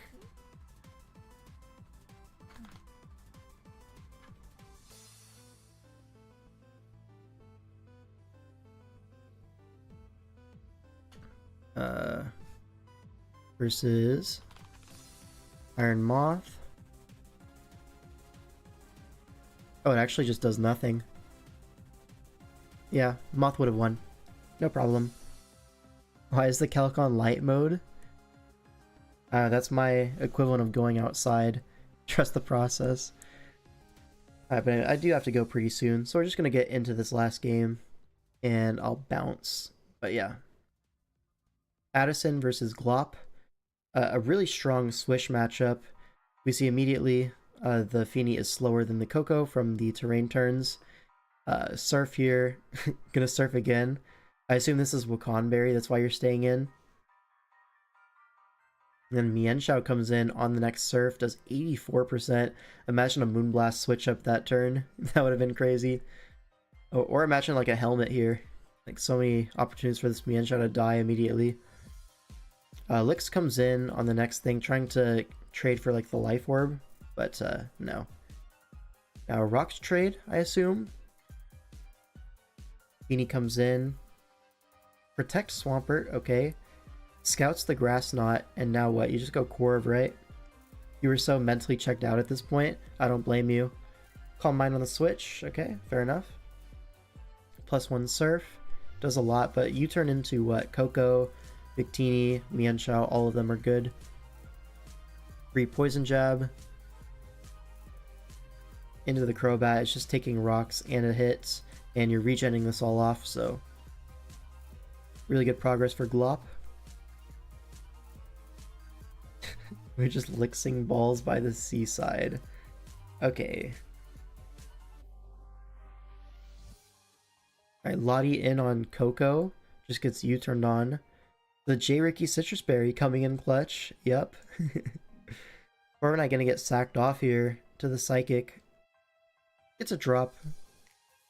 Doesn't matter. Now Coco in on the next Psychic. Does 66, that's a lot. And you live the next U-turn. You can recover potentially.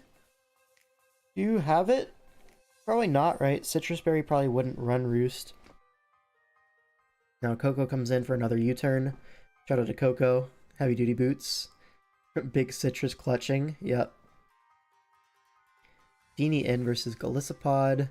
First impression does 21. Not quite a KO, but Surf is your best move against it. Okay. Dead to Sucker Punch. And now Crobat comes in. Forces this out.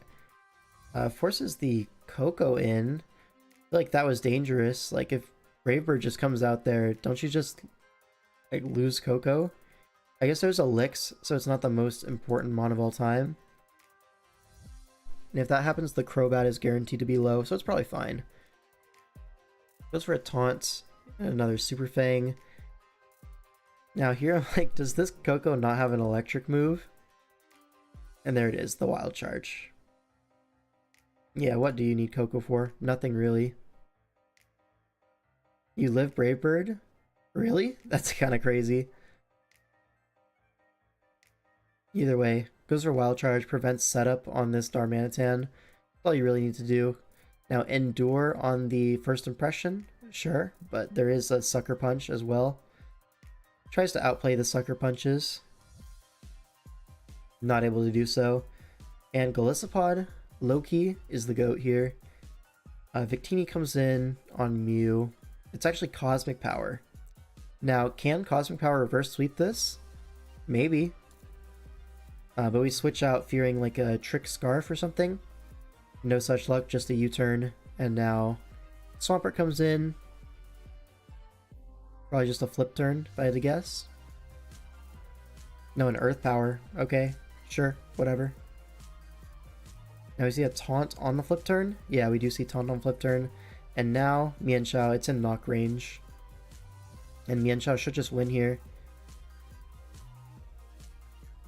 Yeah, knock into CC into knock, and that'll do it. And that's going to be it for DPL this week. So a lot of tied series. A lot of seasons over at this point. Skrelp and Balio are mathematically eliminated. Great read by Glop there. Yeah, for sure. But anyways, he did have a Trick Scarf at the end of the day, so there's always that emergency button. You need to get that play correct going Steelix on it, and it's pretty hard to do that. Because it's also really easy to just U-turn and try again. You know, he has to get it right one time. But yeah, tied series, tied series, tied series, and a 5-3. Pretty close games, but that's going to be it for me. I do have to get out of here, and that's going to be it. Yeah, we'll see you on Friday for Pick'ems, and we'll see you next Tuesday for predictions 32, right? Yeah, of course. And then next Tuesday is going to be the week 7 watch party, so it's going to be a fun time. What Clyde said, exactly. I think at this point my BBR match for semifinals should be up on my channel if you wanted to check that out. A pretty good game against Diet Tights. And yeah, that's pretty much it for me.